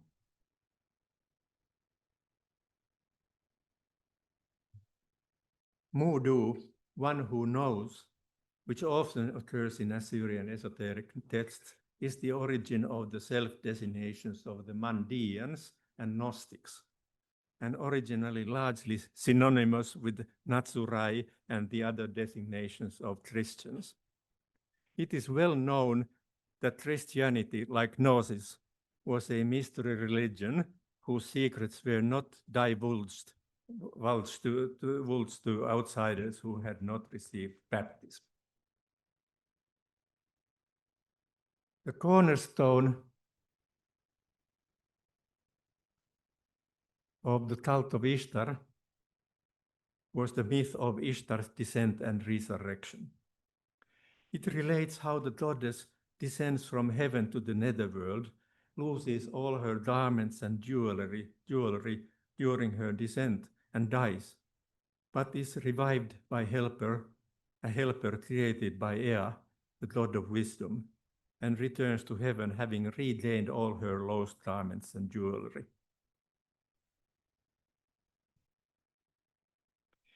In the myth, Ishtar represents the originally sinless but fallen human soul, and her garments and jewelry stand for the virtues that she has lost: dignity, prudence, justice, mercy, love, glory, and decency. The helper who leads her back to the path of virtues is called Assyrian in the text, referring to an emasculated man who helped novices of the cult of Ishtar in their struggle for eternal life after death. Remarkably, the birth of Enkidu in the Gilgamesh epic parallels word by word the creation of Assyrian in Ishtar's descent. In the epic, too, he was created by Ea to lead Gilgamesh to the right path and to turn him from an oppressor of people into their good shepherd. In the first tablet of the epic, Gilgamesh sees a dream anticipating the coming of Enkidu. An axe, Hasanlu, lies in the street of Uruk, which he lifts up, casts before his mother, and loves like a wife. Her mother, the goddess Ninsun, explains that the axe is a man. Gilgamesh will get a strong helper and friend who will save him and whom he will love like a wife. The word Hasanlu, axe, is a pun for Assyrian, the emasculated helper of devotees of the cult of Ishtar. It shows that the role of Enkidu, and indeed the whole epic, has to be understood from the viewpoint of this esoteric cult. The sixth tablet of the epic explains the reason for the emasculation of Enkidu and the Assyrian. Having killed the bull of heaven, a symbol of uncontrolled sex, Enkidu tears off its shoulder and flings it before Ishtar, saying, "Should I have caught you, I would have treated you just like it." The word shoulder was in Assyrian homophonous with imittu, right hand, a well-known euphemism for penis in Matthew 5:30, where Jesus says, "If your right hand is your undoing, cut it off and fling it away. It is better for you to lose one part of your body than for the whole of it go to hell." For the devotees of Ishtar, chastity, the first of the virtues regained by the penitent goddess, was a precondition of their salvation. And those who could not resist temptation were to castrate themselves, like the followers of Christ. According to Jesus, there are eunuchs that made themselves eunuchs for the sake of the kingdom of heaven. Verily, I tell you, unless you turn round and become like children, you will never enter into the kingdom of heaven. Matthew 18:3. And similarly, let the children come to me. Do not try to stop them, for the kingdom of heaven belongs to such as these. In tablet 4 of the epic, Enkidu appears as an interpreter of dreams, explaining in all six dreams seen by Gilgamesh. Remarkably, in a Neo-Assyrian lexical text, interpreter of dreams, Shabaru, is equated with Assyrian, and Ragimu, the Assyrian word for prophet, literally shouter, proclaimer. Indeed, Enkidu's description in tablet 1 recalls the appearance of Neo-Assyrian Israelite prophets. His entire body is covered with hair. The hair of his head is like that of a woman, The locks of his hair grow wild. He is dressed in fur dress like cattle. He feeds on the grass along with gazelles. He throngs at the pond along with the cattle. He enjoys the water along with the game. The Neo-Assyrian prophetic corpus shows that prophets were an integral part of the cult of Ishtar. They lived in the temples of Ishtar and participated in cultic rituals, which indicates that they were permanent members of the temple community. In their oracles, they identified themselves with the goddess and begin their addresses to the king with the words, "Fear not," like the angels in the Gospels. They constantly encourage the king whom they consider as their child and whom they fiercely defend. One of them, a prophetess, using the contents of tablets 11 of the Gilgamesh epic to express, uses the contents of the tablet 11 of the Gilgamesh epic to express her ardent love for Ashurbanipal. I roam the desert, desiring your life. I cross over rivers and oceans. I traverse mountains and mountain chains. I cross over all rivers. Droughts and showers consume me and affect my beautiful figure. I'm worn out. My body is exhausted for your sake. This proves that the Gilgamesh epic belonged to the holy books of the cult, along with Descent of Ishtar. Incidental passages in the prophecies show that many other philosophical and mythological words dealing with the ascent and salvation of the soul, such as the myths of Adapa, Atrahasis, and Etana, were also well known to the prophets, to the extent that they affected the imaginary and content of the oracles. Other literary allusions in the oracles indicate familiarity with cultic love lyrics and panegyric hymns, royal rituals, and royal penitential psalms and hymns. In other words, texts central to the cult of Ishtar. Most importantly, a number of passages in the oracles have parallels only in esoteric mystical texts relating to the cult of Ishtar and Jewish mystical tradition. Such passages imply that the prophets had access to esoteric mystical lore, and the only thinkable context in which such an exposure could have been possible is the cult of Ishtar with its secret mysteries and initiation rites. Many of the sacred books of the cult of Ishtar were re-edited in the Neo-Assyrian period and formed a whole comparable to the biblical canon, where passages occurring in texts of central passages like the Gilgamesh epic could also occur in related texts.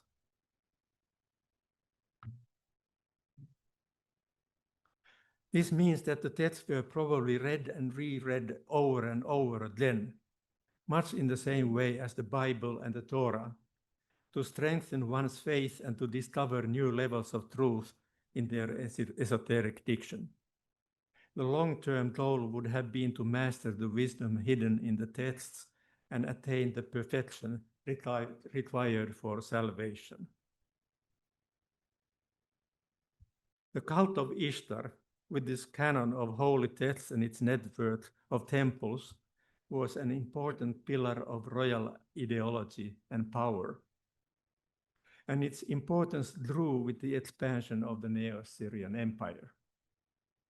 From the reign of Tiglath-Pileser III on, conquered countries were converted into Assyrian provinces according to a standardized procedure, which involved massive deportations, rebuilding the capital in Assyrian style, installation of an Assyrian governor, construction of Assyrian garrisons and forts, and imposition of imperial standards, measures, and cults, as well as a single lingua franca, Aramaic.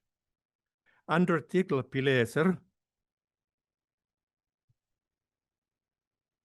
Practically, the whole entire Levant was annexed to Assyria. In 733 BC, Galilee was turned into an Assyrian province and Judah into a vassal state. The last king of Israel, Hoshea, was defeated in 722 BC, and his kingdom was annexed to Assyria as the province of Samaria. In the reigns of Sargon II and Ashurbanipal, Samaria was completely rebuilt in Assyrian style. Some 30,000 Samaritans were deported to Assyrian Media, and people from Babylon, Cutha, and Phoenician cities were settled in their place. According to the Bible, 2 Kings 17, the king of Assyria gave orders that one of the priests deported from Samaria should be sent back and teach the people the usage of the God of the country. That is, to teach them the correct fear of God and king, to use the corresponding Assyrian phrase in Sargon's inscriptions.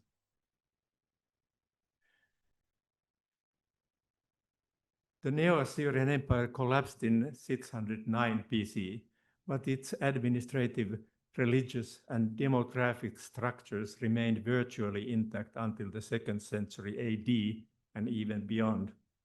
For example, the cult of Tammuz was widespread in Israel and Judah long after Assyrian times. It was practiced in Jerusalem during the exile, and according to Jerome, a sacred grove of Tammuz existed in Bethlehem under the reign of Constantine. In Haran, the cult of Tammuz, Tauz, persisted till the 9th century AD.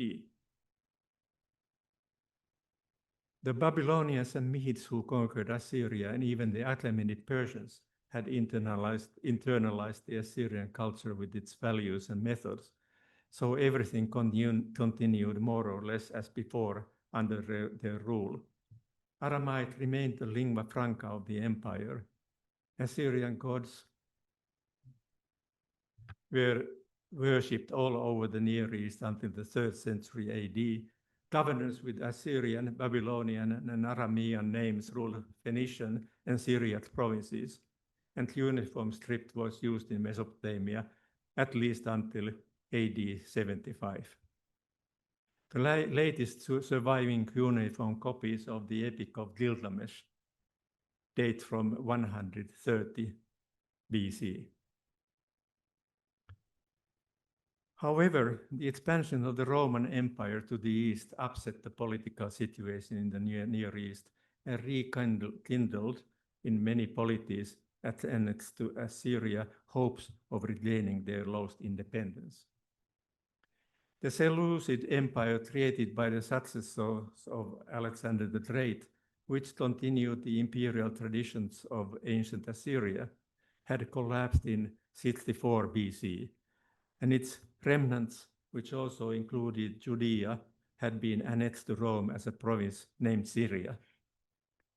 The power of Rome had, however, not yet been consolidated in the area, for it lacked a credible ruler deriving his authority from God himself.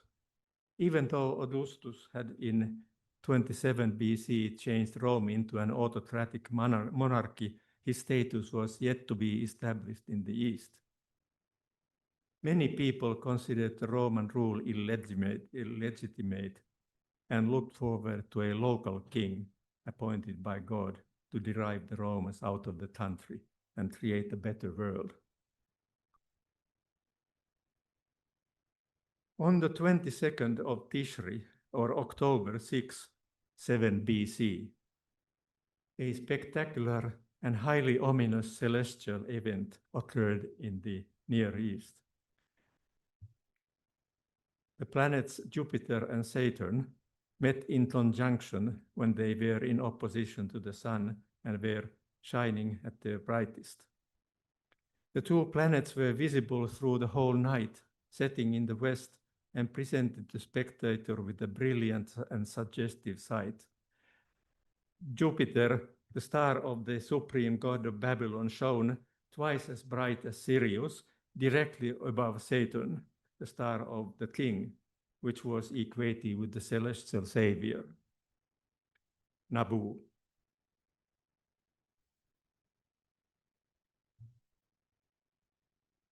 This conjunction was certainly interpreted in Babylon as pertaining to Syria-Palestine, for Tishri was in Assyrian and Babylonian astrology the month of Amurru, or Syria-Palestine.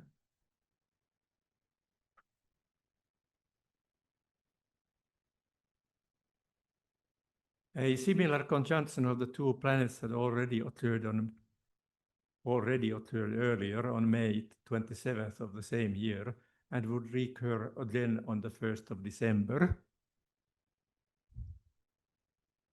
The triple repetition of the event strengthened its ominous significance and its astrological interpretation. It was a sign sent by gods, portending the birth of a new savior king. Each time the conjunction had taken place in Fishes, the 12th zodiacal constellation. The meeting of the planets in this last sign of the zodiac portended two things: the end of the old world order and the birth of a new savior king chosen by God. In November, the planet Mars joined the conjunction in Fishes. This confirmed the interpretation that the new king would be born in the Roman province of Syria, for Mars was the star of Amurru. Because of their slow rotational velocity, any conjunction of Jupiter and Saturn is a relatively rare event, repeated approximately only every 20 years. The conjunction of year 7 BC, however, was special in that the planets met as many as 3 times in succession in the same zodiacal constellation. Such a triple conjunction is a very rare event, repeating itself only in about 800 years. After 7 BC, it has been observed only twice, in AD 786 and in 1583. The astronomer Johannes Kepler, who personally witnessed this spectacular event, did not hesitate identifying it with the Star of Bethlehem. According to the Gospel of Matthew, after the appearance of the star, wise men from the east arrived in Jerusalem asking, "Where is the child who was born to be the King of the Jews? We observed the rising of his star, and we have come to pay him homage." This confirms that the triple conjunction of Jupiter and Saturn is indeed the famous Star of Bethlehem. For Herod, who died in 4 BC, was certainly alive when the triple conjunction occurred. The arrival of wise men from the east is also confirmed by 4 astronomical almanacs discovered in Babylon, pertaining to the conjunction of Jupiter and Saturn during the year 7 BC. The movements, stationary points, risings and settings of both planets are accurately registered in the tablets, documenting the continuous visibility of Jupiter and Saturn in Pisces for 11 months and the movement of planet Mars into Pisces in the penultimate month of the year. Remarkably, the almanac in question survives in 4 cuneiform copies. Babylonian astronomical almanacs are generally preserved in 1 copy only, and were guarded as scholarly secrets. That this particular almanac is available in 4 copies is all the more surprising when one considers its date, 7 BC. Cuneiform texts become rare in the latter half of the 1st century BC, and the latest known cuneiform tablet dates from AD 75. Obviously, the astrological message of the Great Conjunction was of exceptional significance to the Babylonian scholars. Matthew does not mention the names or the number of the wise men, but according to Christian tradition, there were three of them: Balthasar, Melchior, and Caspar. Matthew calls them magi, a term which in his time meant a Parthian astrologer or scholar. Since Babylonia at that time belonged to the Parthian Empire, the designation is appropriate. Caspar is a Parthian name, but the Babylonian names of the two other scholars confirm that the visitors came from Babylon, the contemporary center of astronomy, from where also the cuneiform texts pertaining to the Great Conjunction of 7 BC originate. Advised by Herod to go to Bethlehem to make a careful inquiry for the child, the Magi followed the star which they had seen in its rising until it stopped above the place where the child lay. This refers to the stationary point and third conjunction of Jupiter and Saturn on December 1, 7 BC. About 3 weeks later, the Babylonians would celebrate the victory of their savior, god Nabu, over forces of darkness, a victory proclaimed as glad tidings, bussurtu in Babylonian, to the whole world. The Babylonian word bussurtu is the same word as Jewish Aramaic besorta and its Greek translation evangelion, both literally meaning good news. English gospel. It is likely that the Magi had this festival in mind while they were looking for a newborn child, because the king was considered an incarnation of Nabu in Assyrian and Babylonian royal ideology. According to Matthew, entering the house, the Magi saw the child with Mary, his mother, and bowed to the ground in homage to him. Then they opened their treasures and offered him gifts, gold, frankincense, and myrrh. And being warned in a dream not to go back to Herod, they returned home another way. The Magi are not mentioned in the other Gospels, and only Luke describes the birth of Jesus, beginning with the virginal conception of Mary. In the days of Herod, the angel Gabriel appeared to Mary in Nazareth, telling her that she will conceive and bear a son to be named Jesus, a king whose reign shall never end. When Mary said, "How can this be? I'm still a virgin," the angel answered, "The Holy Spirit will come upon you, and for that reason the child to be born will be called Holy, Son of God."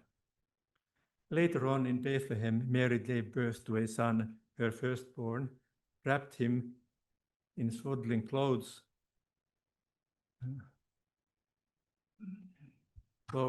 and laid him in a manger, because there was no room for them to lodge in the inn. According to Luke, Gabriel also appeared to a childless old priest with a barren wife, Zechariah, telling him, "Fear not, Zechariah, your wife Elizabeth will bear you a son, and you shall name him John. From this very birth he will be filled with the Holy Spirit, and he will bring back many Israelites to the Lord their God. He will walk before him as a forerunner, to prepare people that shall be fit for Lord." The claim that Mary gave birth to Jesus, impregnated by the Holy Spirit, is not singular in itself, as many Mesopotamian kings, including Gilgamesh, had a divine mother. But the only parallel to a prophet conceived by the Holy Spirit is found in the Gilgamesh epic, where both Enkidu and Gilgamesh are conceived by Aruru Beeret Ili, the mother goddess aspect of Ishtar.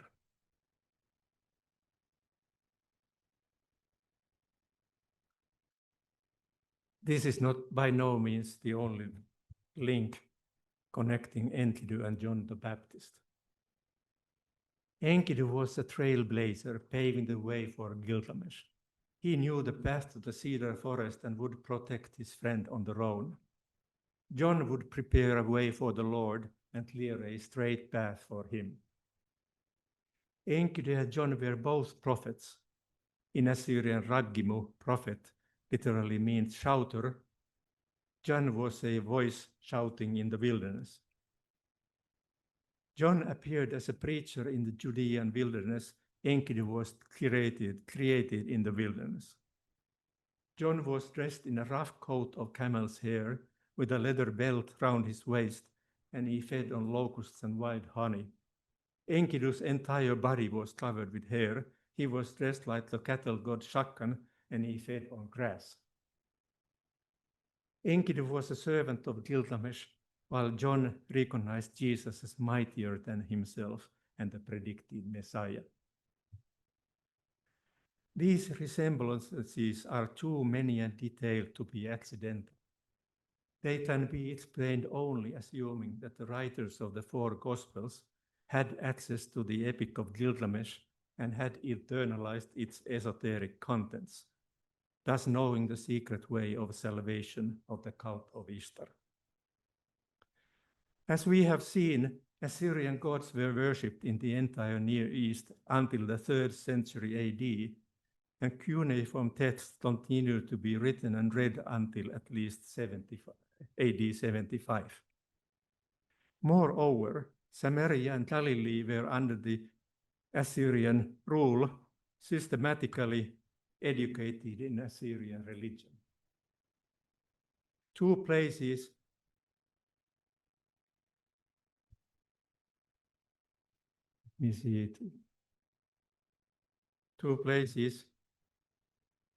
Arbela, barely 3 kilometers of Magdala, the hometown of Mary Magdalene, and Nazareth, the hometown of Jesus, likely played an important role in this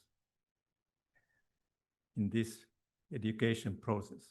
Neither place is mentioned in the Old Testament, but based on their names, both of them were constructed by Assyrians to spread the tenets of the cult of Ishtar in the province. Arbela certainly owes its name to Arbela, the center of the cult of Ishtar in Assyria, whereas Nazareth, of unknown etymology, is likely derived from Assyrian Nasir Nisirti, keeper of secrets. I regard it as certain that Jesus and the authors of the Gospels were initiated in the secrets of the cult of Ishtar. This is evident not only from Jesus' teachings and entire career, but above all from his relationship with Mary Magdalene, the penitent whore, which is explicable only against the background of Mesopotamian religion, where the mystical union of the good shepherd, the king, and the resurrected penitent soul, Ishtar, provided the paradigm for man's salvation.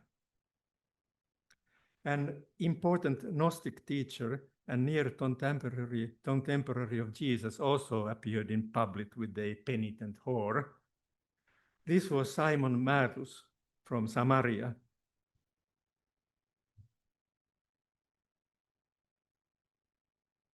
Sorry.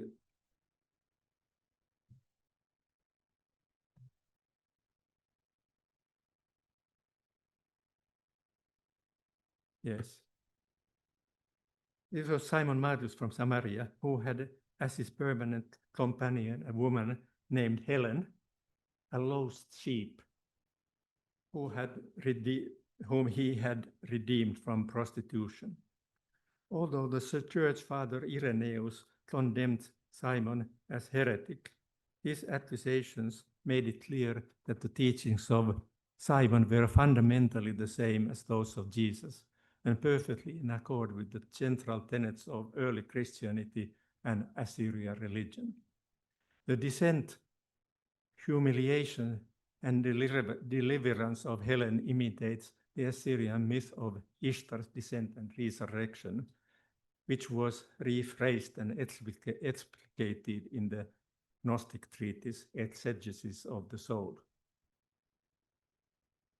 The Gospels are replete with passages implying that their authors, and most certainly Jesus too, were well read in the sacred literature of the cult of Ishtar. I can give here only a few salient examples. First, Luke's story of baby Jesus lying in a manger emulates the birth of Gilgamesh, whose mother was the goddess Ninsun, called wild cow in the epic. This epithet associated her esoterically with the horns of the moon, and hence with the supernal aspect of Ishtar, the daughter of the moon, or Ishtar of wisdom, the equivalent of the Holy Spirit of God. At his baptism, Jesus saw the Spirit of God descending as a dove and coming upon him, and heard a voice out of the heavens saying, "This is my beloved Son." In Assyrian religion, dove was the symbol of Ishtar, the spirit of God, and Belet Ili, the divine mother of the God, king. 40 days after his baptism, Jesus was tempted by the devil. This passage resembles tablet 6 of the Epic of Gilgamesh, where the purified Gilgamesh repudiates the temptations of Ishtar, closely resembling those of the devil. According to Luke, in his youth, Jesus sneaked away from his parents to spend time in the temple stool and sit in the midst of the teachers, like the Assyrian innocent sufferer who in his childhood yearned for the temple of Nabu and the assembly of scholars to sit in a tablet house. Well, I'm not sure if you are, I have 19 examples. Maybe I continue for a while, but maybe you are too tired to listen.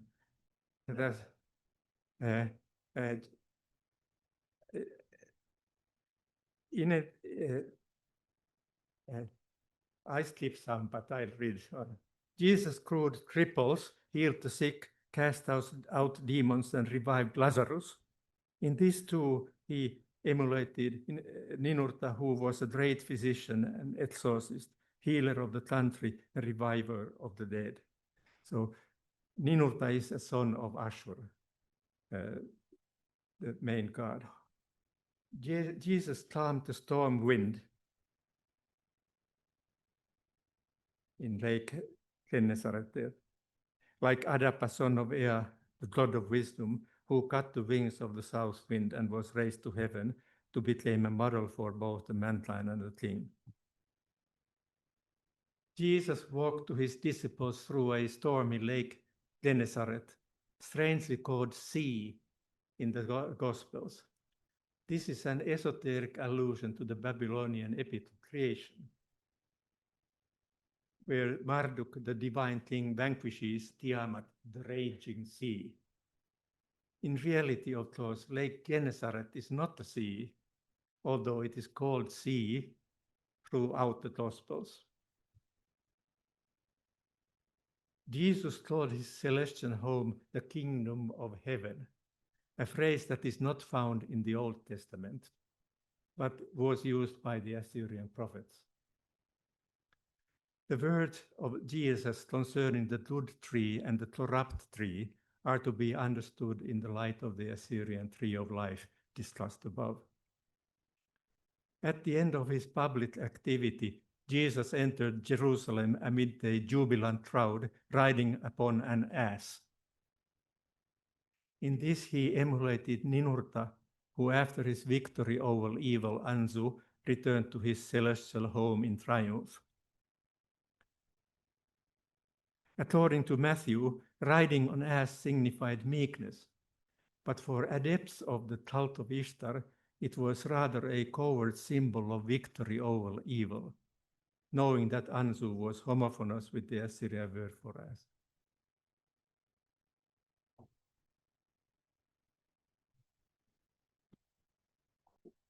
I'm approaching the end.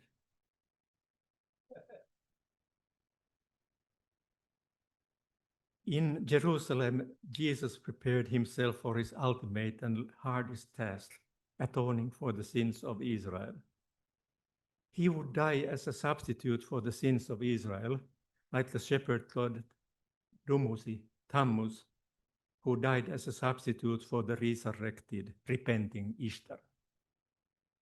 The words by which Jesus set the new covenant in Luke strikingly resemble the words by which Ishtar of Arbela concludes the covenant of Ashur with Esarhaddon in a library copy of Neo-Assyrian prophecies. Similarly, the great crowd armed with swords and cudgels sent to arrest Jesus in the Passover night strikingly recalls the troops of the Dalley demons sent to seize Tammuz in the Sumerian myth Inanna's descent.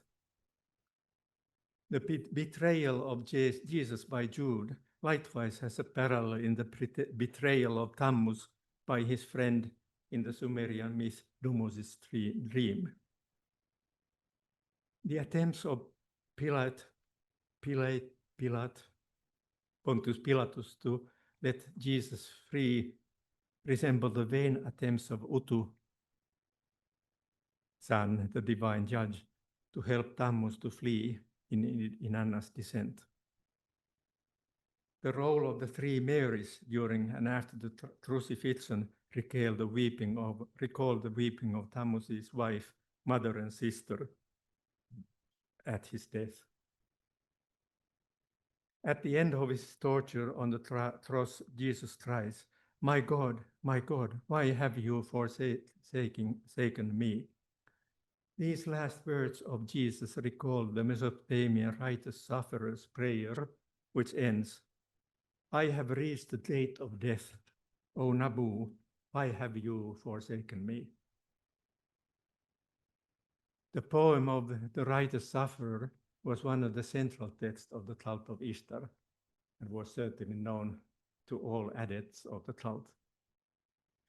The dying Jesus was the good shepherd who dies for his sheep, like the shepherd King Tammuz, the youthful lover of Ishtar, who dies in Ishtar's descent and resurrection for his lost sheep, the resurrected pettined souls. The resurrection of Jesus on the third day agrees with the resurrection of Tammuz, which was ritually reenacted every year in the fourth month, Tammuz. The 3 days in question were the 26th wailing, the 27th release, and the 28th Tammuz rises, on the third day. The resurrected Jesus sits on the right side of his Father as judge of the living and the dead, like Gilgamesh, Ninurta, and Nabu, who hold the tablet of fates and judgment on the day of reckoning. Well, we have seen that the life of Jesus presented in Gospels has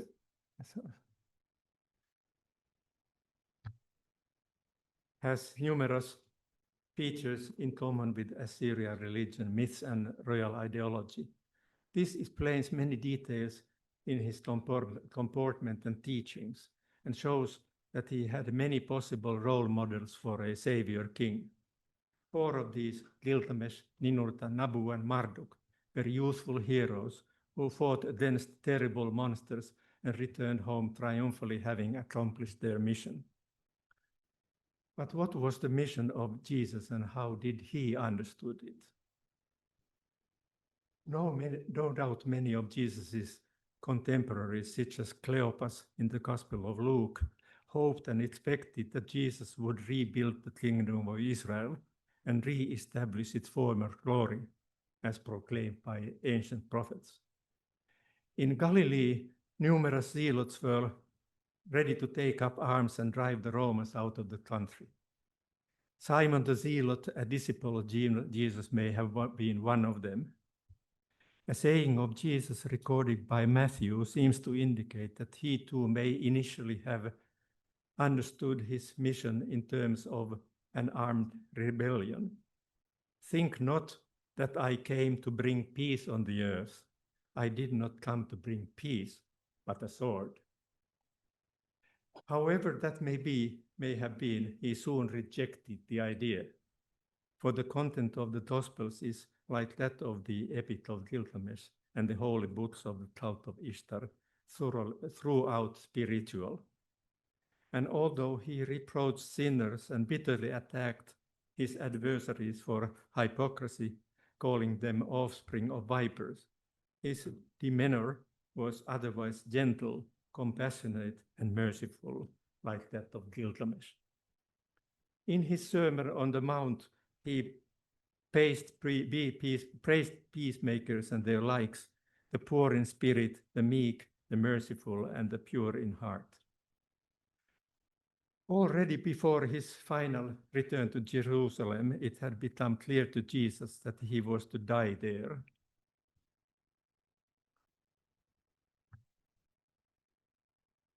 Despite his justified fears, he acquiesced to his fate, making sure that everything happened according to the scriptures. He concluded the covenant with his disciples during the Passover supper, then told Judas, "Do quickly what you have to do, surrender to the mob coming to arrest him, and induce the high priest to sentence him to death for blasphemy." At the beginning of the Passover night, on April 3, AD 33, an eclipse of the moon predicting the death of the king of Syria occurred at 1820 local time in Jerusalem. To avert its evil from the emperor and his governor Pontius Pilate, Jesus was crowned as a substitute king to die in their stead. For Jesus, though, this sentence had a different meaning. He would die for the redemption of the sins of Israel, thus fulfilling his mission as God-sent Savior. Sure, he did not restore Israel to its former glory, whatever it was, but by his life and example, he established a legacy much more far-reaching and durable than that. Thank you.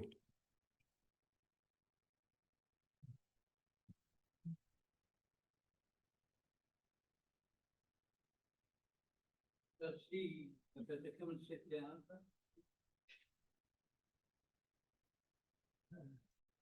You can see this is a huge issue and we haven't got much time to deal with it. Just two thoughts in your mind. Reading an ancient text esoterically and the knowledge you have to have of the language to be able to do that.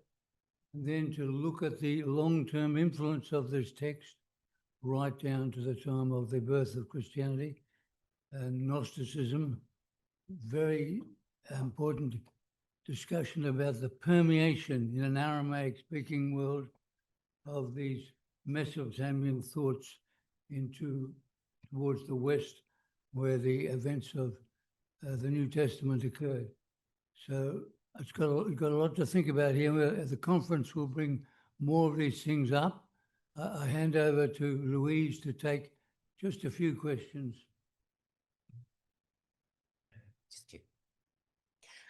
Thank you so much, Professor Parpola, for that amazing account. There must be questions, I'm sure. Yes.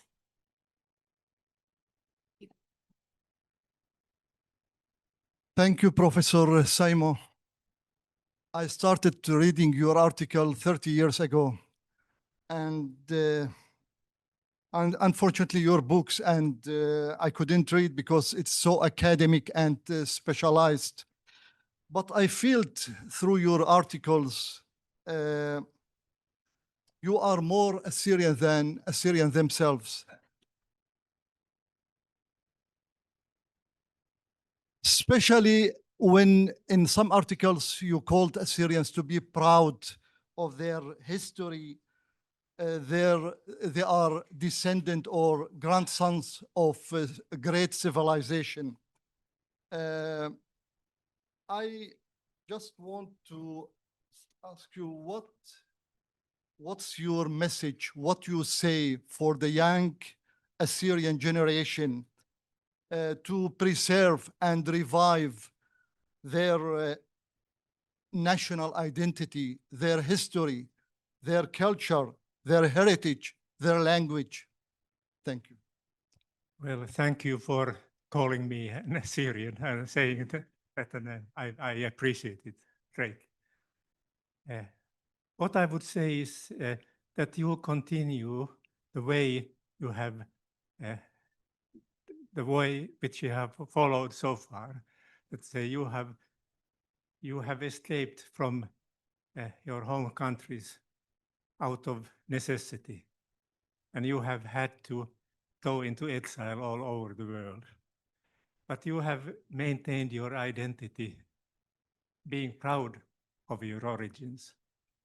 And you have established communities, which not only cultivate this heritage, but also make you stronger. You have helped your sons and daughters get a thorough education. Okay, it may not be Assyrian, but anyhow, it is a powerful heritage if you can, use it for your goals. So I can only say that I admire what you have done so far, and I have every reason to believe that you will continue in the same way. I have nothing more, I can't say more.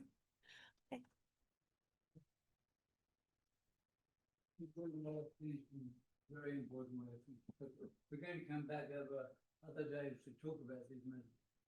So I think I should call upon Dr. Mansour, who is an eminent natural scientist, is going to introduce another eminent natural philosopher. Thank you. It's very kind. You don't need to clap. Thank you. It's my pleasure to introduce Dr. Mansfield, who's a senior lecturer in the School of Mathematics and Statistics at UNSW. His research is at a very interesting intersection of maths and history, and he's garnered global attention, being known for uncovering one of the world's oldest examples of applied geometry, which was a Babylonian clay tablet. And this really redefines what we've known about ancient mathematics. What is quite interesting about Dr. Mansfield is that he was once told he was never going to make it as a mathematician. And so he took revenge by making that his life's work. And although we are proud recipients of that work today, I have to say it's the nerdiest revenge I've ever heard of. But thank you so much for coming, and please join me in welcoming him.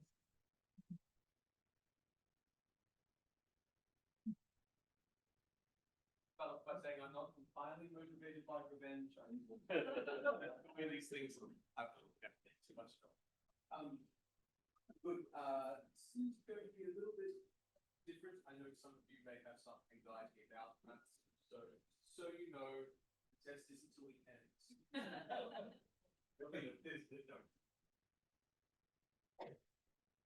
But maybe we have to begin with some questions. So the first thing I want to do, okay, it's working. The first thing I want to do is just open with a question, and that is, what is proof? What does that even mean? And there's lots of different answers to this question. I'm just wondering if I could get some ideas. What does proof even mean? Evidence? That is the correct answer. Yes, thank you for that one. I love that one came first. Any other ideas about what proof might mean? Physical material, yes. Any law professionals out there who might have ideas about proof and burdens of proof? Logical explanation, good, yes, thank you. Have you been in my math lectures? Sorry? Methodology, interesting, methodology, okay. Eyewitness, yes. Okay, good. Yeah, more evidence, yes. Oh, very scientific of you. Yes, very nice. Good. Okay, so let's basis for comparison. Okay, more in the actual science repeated. Excellent, excellent. Okay, so what we've got so far is that there are ideas around proof and what that could mean. One of the difficulties in looking so far back into some of the objects that we're going to see now is that we don't know which of those notions of proof we're carrying with us. And so when we're looking at these objects, what have we brought with us in our observations? Now, those of you who don't remember any mathematics from school, perfect. It's exactly where I need you to be for this. Those of you who are thinking of scientific methodologies and proofs, axioms and that kind of stuff, it's no good to you here. It's too, that won't help you. Okay. Oh, can I use this thing? Oh, good. Okay. There we go. There we go. So there's some notions of proof.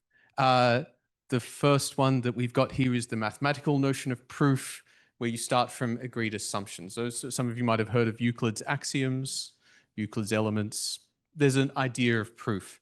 We'll talk more about that in a second. So there's this special mathematical notion of proof, which really begins in ancient Greece.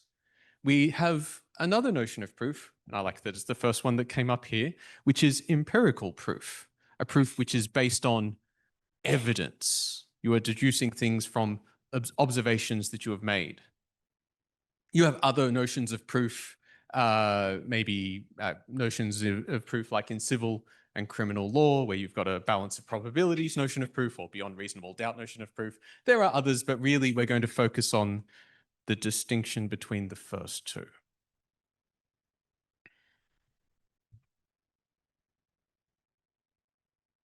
Can I make this full screen? Is that it?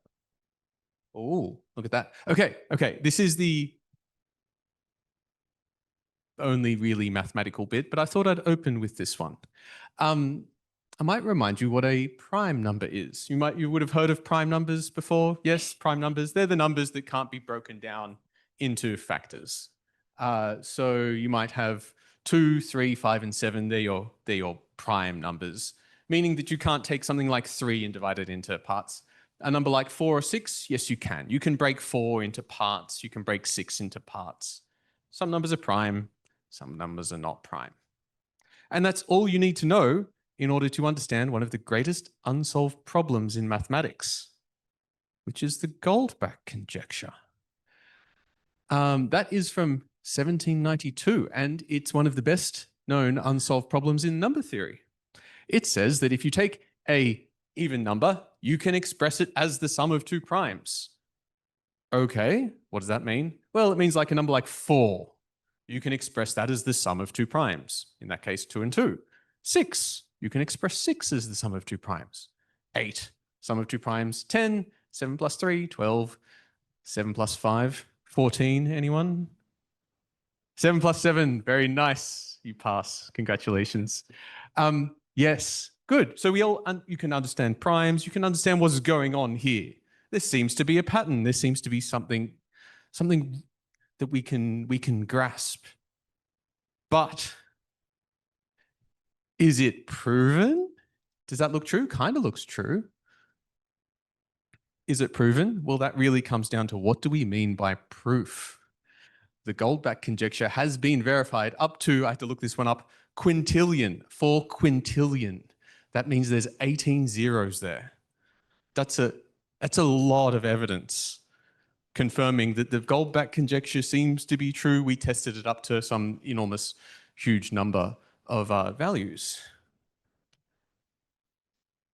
But we've never proven it. Now, some of you might look at a number that big and say, you've got so much evidence, surely we think this is true now, right? 4 quintillion, yeah, I'm satisfied. But on the other hand, the mathematicians out there would say, no, we have not proven this yet, because we don't know why. Okay, yes, you're going a bit too fast. you could make it an assumption and plug the hole. You could plug the hole in our understanding by good. We'd say it's unsolved because we haven't proven it from something else. And that's really the heart of what we're talking about in this particular lecture. What do we mean when we say we've proven something? And what idea of proof do you have? So modern mathematicians say that's not proven, even though we have 4 quintillion verifications. And that's really this fellow's fault, Euclid. So Euclid said, there's all these things that are true in the world. And Euclid said, well, what we should really be able to do is take some of those truths and call them fundamental. And from these fundamental truths, we should be able to build everything from a core set of particularly simple truths. And he put down 5 simple truths. These are specifically about geometry, and said from these truths, we should be able to derive the whole works from these things. And so here you have a copy of Euclid's Elements. Oh, the mouse is I want to read some of that. Good. Euclid's Elements, explained and demonstrated in new and more easy method with the uses of each proposition. Those things being the foundations, the propositions being the things you've derived from them, in all parts of the mathematicses, and so on. Good. The idea here is that from those foundations there, the mathematicses and propositions can be built. From this foundation, you can build the other things. I want to pause for a moment. That's a kind of weird thing to do. There's lots of things out there, but Euclid's chosen these 5 and said these 5 are the foundation from which I will derive everything. Why not those things? Why are these ones the fundamental ones and those ones out there the consequential ones? There's nothing particularly special about those ones except that Euclid thought they were good.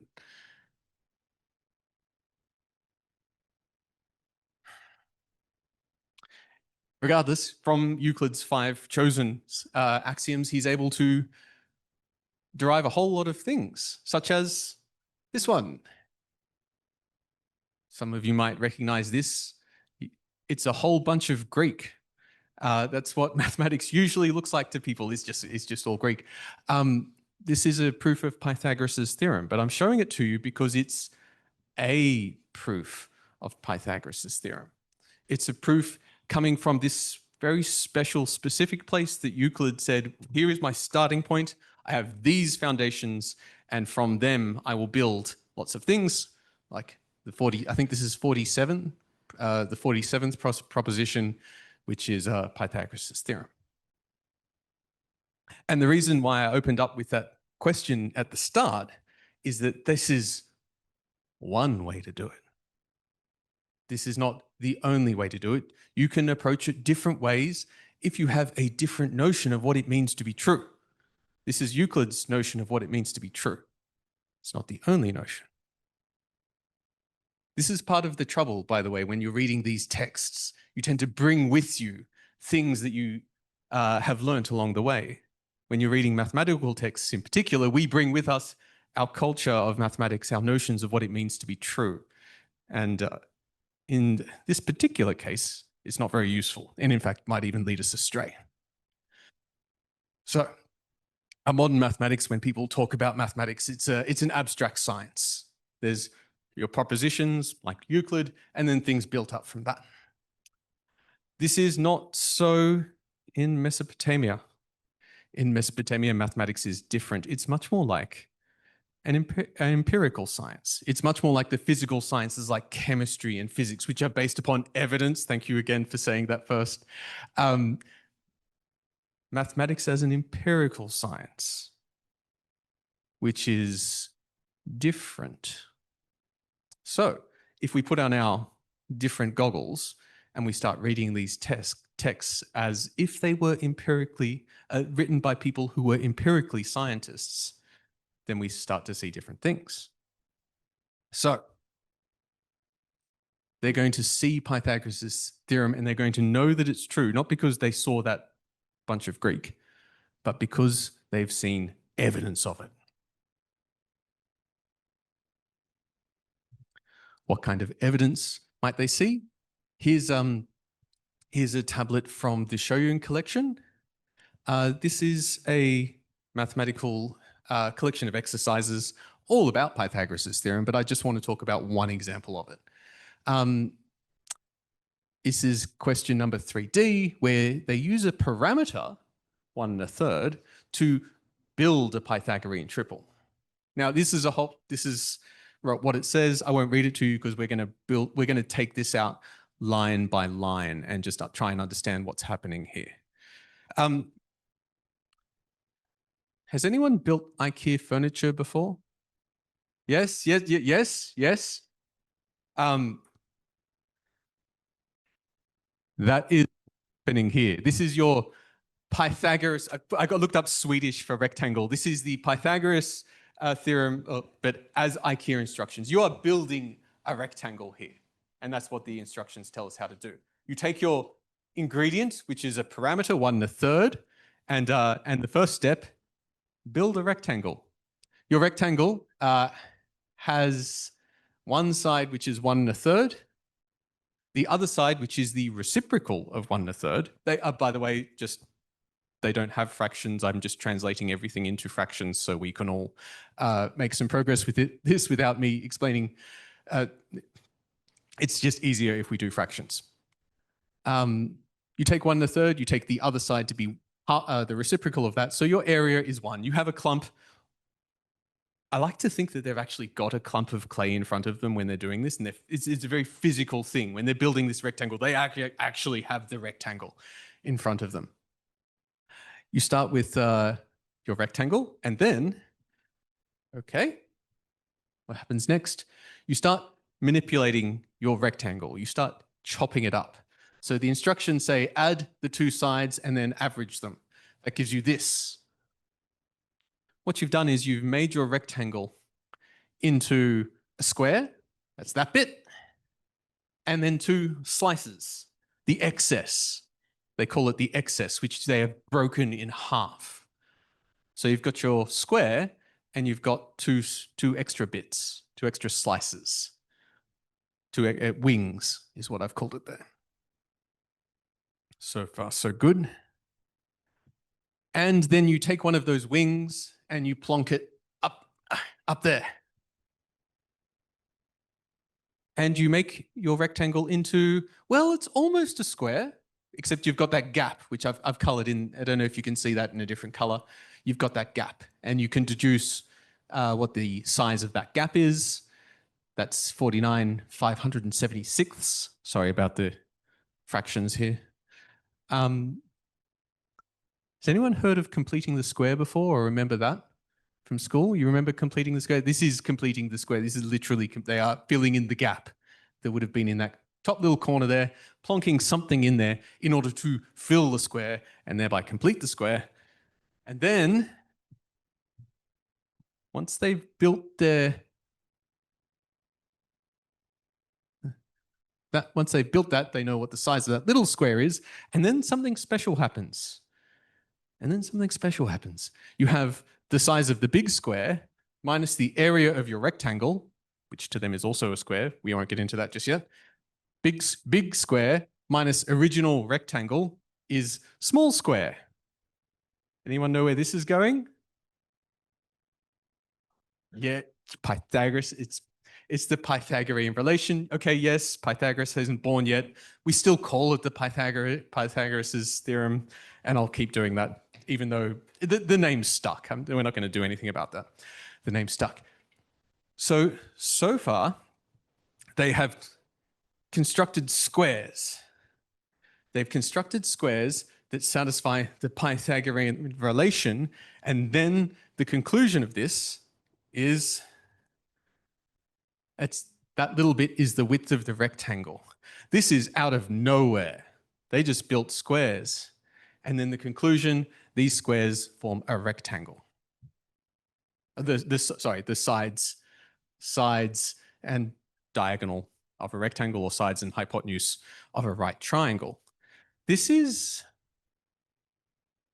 not in the IKEA instructions. There was nothing that tells you to take the squares and then identify them. You built squares.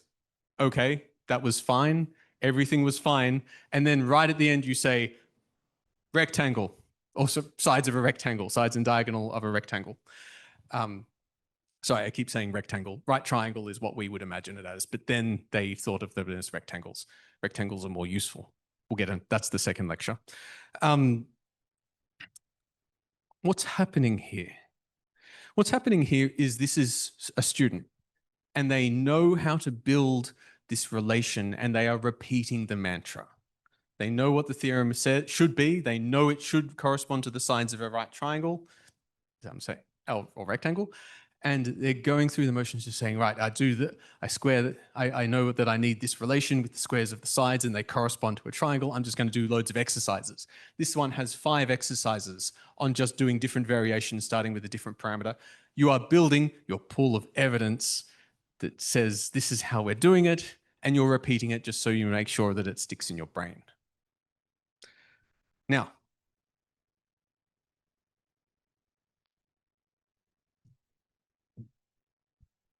this is how they're coming to understand this relation. Much like with the Goldbach conjecture, you're getting lots and lots of pieces of evidence, maybe not 4 quintillion, maybe you'll get what's going on after you've done a few dozen of these things.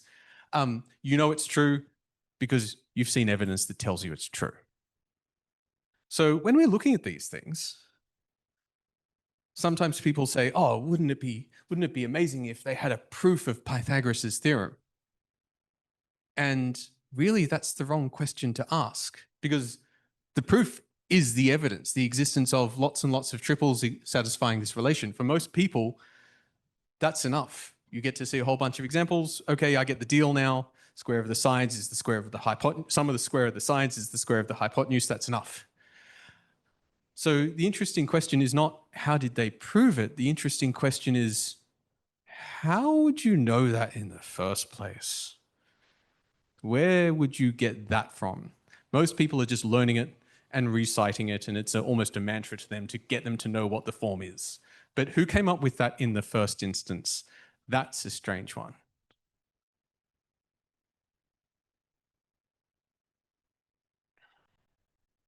How would you know those squares correspond to the sides of a rectangle?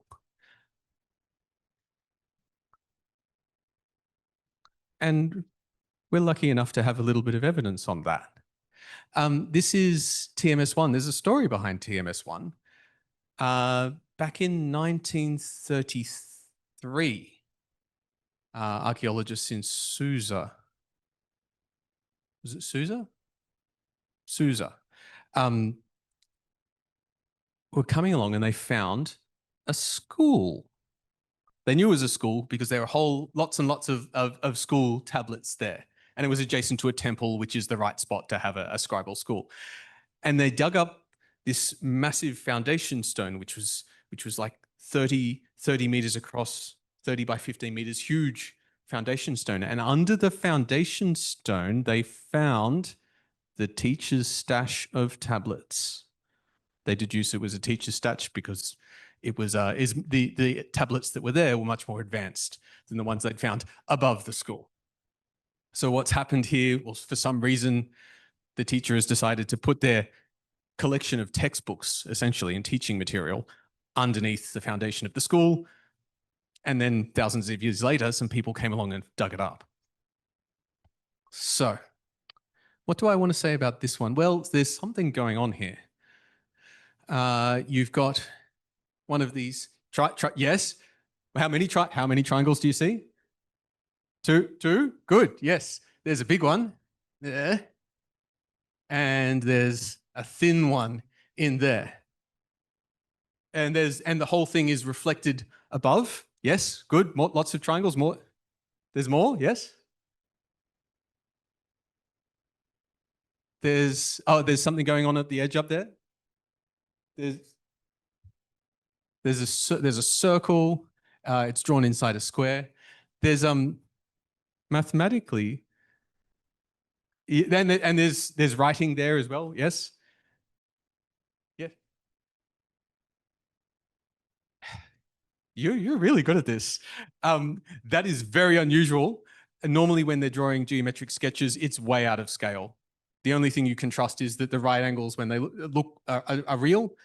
This one, actually, this is really, really accurately drawn. Someone has gone to a lot of trouble. The circle is beautiful. The proportions are correct. This is the school teacher level. Like, this is the exquisite ink and fine paper version of a triangle. Sorry, they.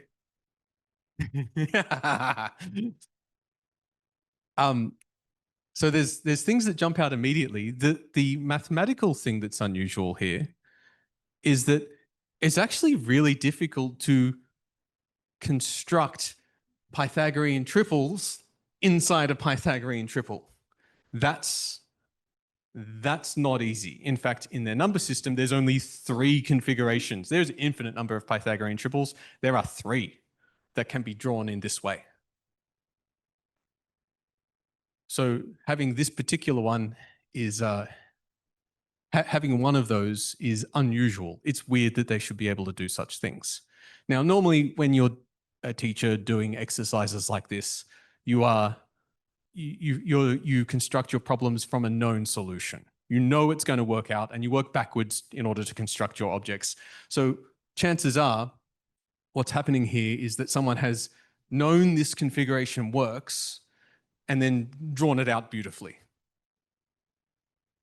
And this is suggesting something about how they might have originally come up with a relation like Pythagoras' theorem. So here we have it again, but I've drawn it out without all the clay so we can see what's going on here. And if you just use your similar triangles, I'll remind you, it just says ratios of the sides are the same, then you can take the triangles, was that DBC and ABC, and use that they're similar, just this, and I won't go through the details of it. And what you get from that is that 1 squared is the diagonal squared minus the short side squared. And you might recognize these numbers as being the ones we saw on the other tablet, the MS3971 example. What's amazing about this one is it's the only known geometric example that shows the parameter and the shape it generates all at once. The parameter is that length there, by the way. That dB is your parameter. No, sorry, your dB. dB is the parameter. All the other tablets we have on about Pythagorean triples are applications. Even the one I showed you, which is the student's tablet, is someone who's just reciting it so that it sticks in their brain. They're just using it over and over again to make sure they get the idea. This is the only one that shows us, well, why? Oh, sorry, not why, how they might have known that this relation actually exists in the first place.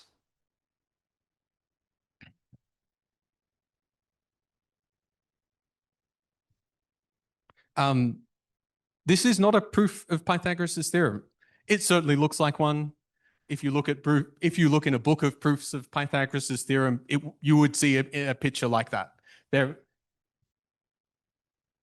You would see a picture like this in a proof of Pythagoras' theorem. And when you show that to a mathematician, they would say, oh, Pythagoras' theorem, it's there, it's proven, hooray. No, that's not how they're thinking about proof. To them, proof is evidence. You show a Babylonian a proof like Euclid's proof, they would say, I'm not reading all that. That's not convincing. Where's the evidence? I don't care if you can deduce it from 4 or 5 known facts. I want to see the examples that tell me it's true. I want to see the evidence. So this is not a proof of Pythagoras' theorem. That tablet's actually about segments of circles. But it shows us how they might have come up with that relation in this first place. Yes, so what did scribes know? They knew this relation. They wouldn't have said it that way, but they would have repeated it enough times that they would have figured that out. And most of our examples are just students writing out that example, writing out their practice homework. The TMS-1 tablet is different. Now we know it's different because it's part of the teacher's secret stash. But it also gives us an idea about how they might have come up with this relation in the first place.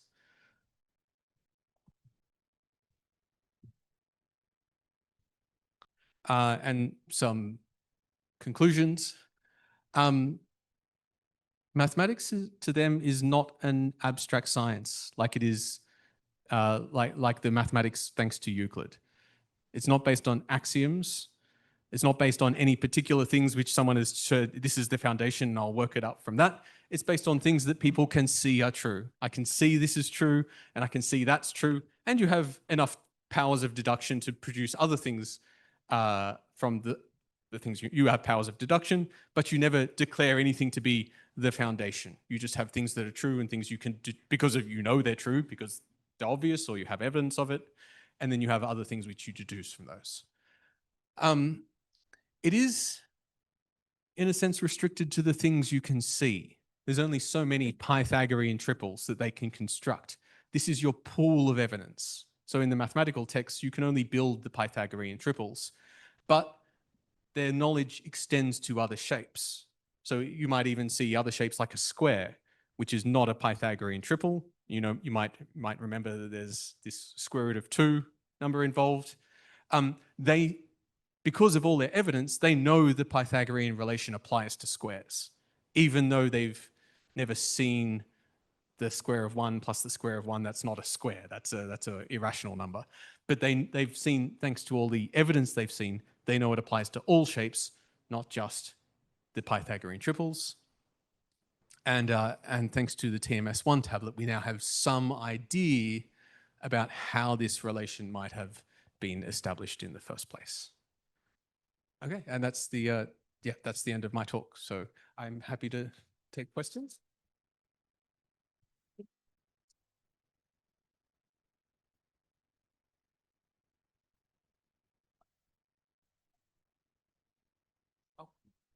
Thank you so much. That was so fascinating. I have never thought, wow, I wish that maths lecture went longer.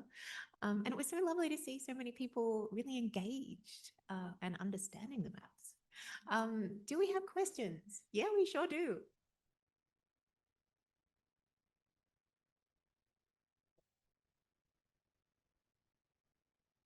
Thank you so much, Dr. Daniel. As I mentioned to you earlier, when you were discovering this, I was actually a student of yours at UNSW, and you used to come during every lecture and first 5 minutes explain what you're discovering. And I had a mate of mine who was also a Assyrian. We used to be so proud and so excited. He said, no one else here knows what you're talking about. So it was actually great to hear. I had 2 questions. One was, do you think it was the theory was applied in field, like in practice first, like maybe like for area designation or for farming or something? And the second is, I think it was Plimpton 322 was that major discovery that that everyone talked about. How was that important for evidence of Pythagoras theorem? Thanks. So was it applied first there? So actually both of those questions will come up in the next topic I do tomorrow. But mathematics is something that people respond to. You're doing this, it's a practical thing. You're doing it because you face problems around rectangles for them. They're actually out there trying to survey land, and they want to be able to make right angles. And that's actually what the Pythagorean triples do. The Plimpton tablet is, I'll hold my answer to that one for tomorrow, because I could be here for 10 minutes telling you the answer to that one. Yeah, so tomorrow. Okay, well, that's a bit of a cliffhanger. Do we have other questions? Yeah, right there. Thank you very much, Doctor. It was amazing just to learn about the contrasts. And I want to mention, I was reading through a book called A Journey Through Genius, and they were talking about how the Egyptians and the Assyrians, they built the pyramids, and they had only known one case of Pythagorean theorem, 3, 4, 5. whereas the Assyrians had that, and also know about the 60-digit number systems and many things that we still apply, as in 60 seconds, 60 minutes, and other coordinates around the world. And then the other thing was how the contrast between the Greek and the Assyrians, the way they, Greek and Babylonians, and Greek were more abstract, the philosophical, whereas they in the Mesopotamia were more empirical. They just were more practical. And last point I want to mention is how it was also interesting talking about the circle shape, how that could have probably give them the way to find out about the Pythagorean theorem. It reminds me of the square in the circle issue and the Peruvian man and Leonardo da Vinci, but that transcendental nature of the pi. But beyond that, my question is simple, beyond that little introduction is, why do you think that happened? Why the Mesopotamians were more advanced in mathematics than their counterparts in Egypt? And was it because the king may have funded research? Was it because they were just by a stroke of luck that they happened to be so mathematically ingenious? Or was it because they were genuinely interested and very keen to learn, apply that in astronomical explorations or even in building architectural things? That's my question. Thank you very much. Appreciate it. Why is a tricky question? I don't know how to answer that one.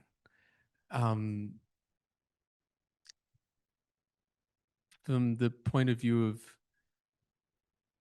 Pythagoras' theorem, we have records of a Mesopotamian interest in land is always there. So you have astronomy, which comes up later,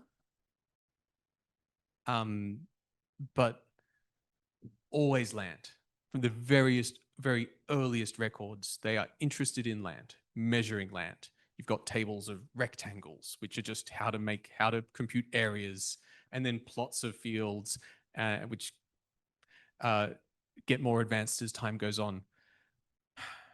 So I want to say something to do with measuring things, an interest in actual measurements, evidence.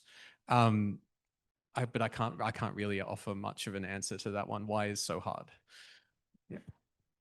Wow, that was a really interesting question and a super thoughtful answer. It makes me think about like the measuring rods that are associated with like rulership and so forth. I think I saw a question kind of, oh, hang on, there's one over here and then there's one over there.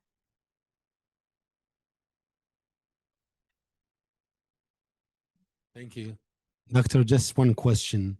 It seems to me like the Babylonians and Assyrians and also the mathematics now today, there is a link between these two history, like the Pythagoras and Euclides. They took a lot from the Assyrian Babylonians. That's why you want to get to the point, say, these tablets showing like there is a link between them. This is how they become building like big buildings, cities and towns. And as you may know, the water of Babylon, how they link it to the top. Still now, they don't know how that water, they brought it to the top, So is that the link between them? Thank you. That one, I'm really teasing you with tomorrow's lecture. I don't know of any evidence for architecture, but the hot bet was always going to be land measurement, and in particular private land measurement, because in the very earliest times, you've got land which is huge swathes of land owned by a temple. You don't really need to measure it that accurately. It's just all owned by the temple. And sure, you want to know how much the harvest is going to be, or how much you have to pay your workers, or how much irrigation you need. But you can be rough about that. You don't really need perfect right angles. But then if you and I own land and we have a boundary between us and we start fighting over who owns that land, then we need a surveyor to come out and say, right, here are the angles, here is the boundary, and then it becomes scientific. And we have evidence of that. So maybe these other things, but definitely land surveying. Yeah.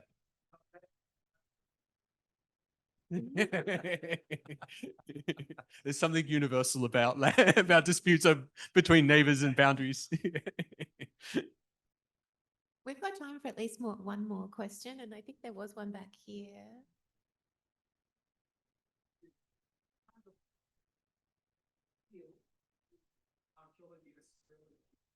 How did you come across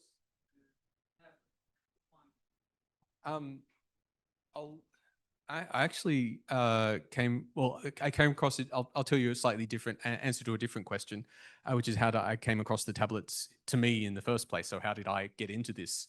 I was actually looking for ways to inspire my class. So I'm looking through old pieces of mathematics and trying to get people interested in it. And I find these tablets and people keep saying it's not really mathematics. They're not really doing real mathematics here. And that really bothered me, because I look at some of these tablets and think that, like, you can see on that is someone being very serious about their science. There's this is a wonderful tablet, by the way. Yeah, this one is in the Louvre as well, but hasn't been stolen yet. One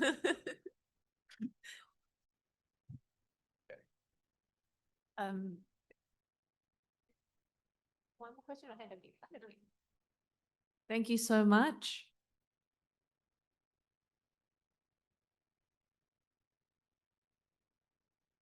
So that concludes our first day of this festival. I just want to thank the speakers again. Thank the University of Sydney, the Chak Museum, Gary, Louise, Craig, and the Australian Assyrian Association, and all of our sponsors, and anyone else I forgot. So thank you very much.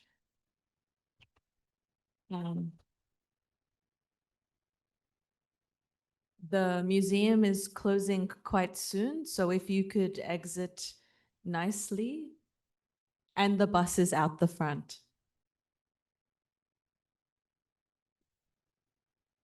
What about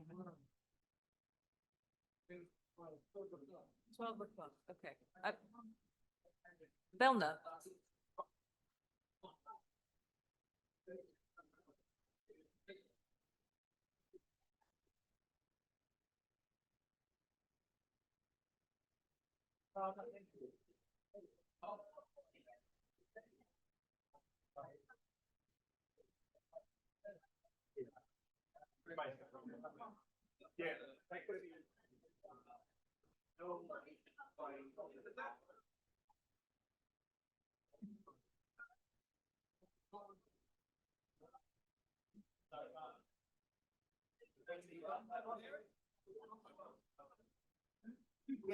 Some of his books tomorrow.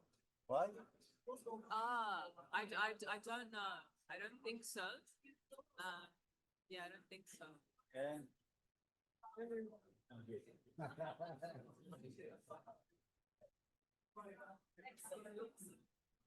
thank you very much. No worries.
This way.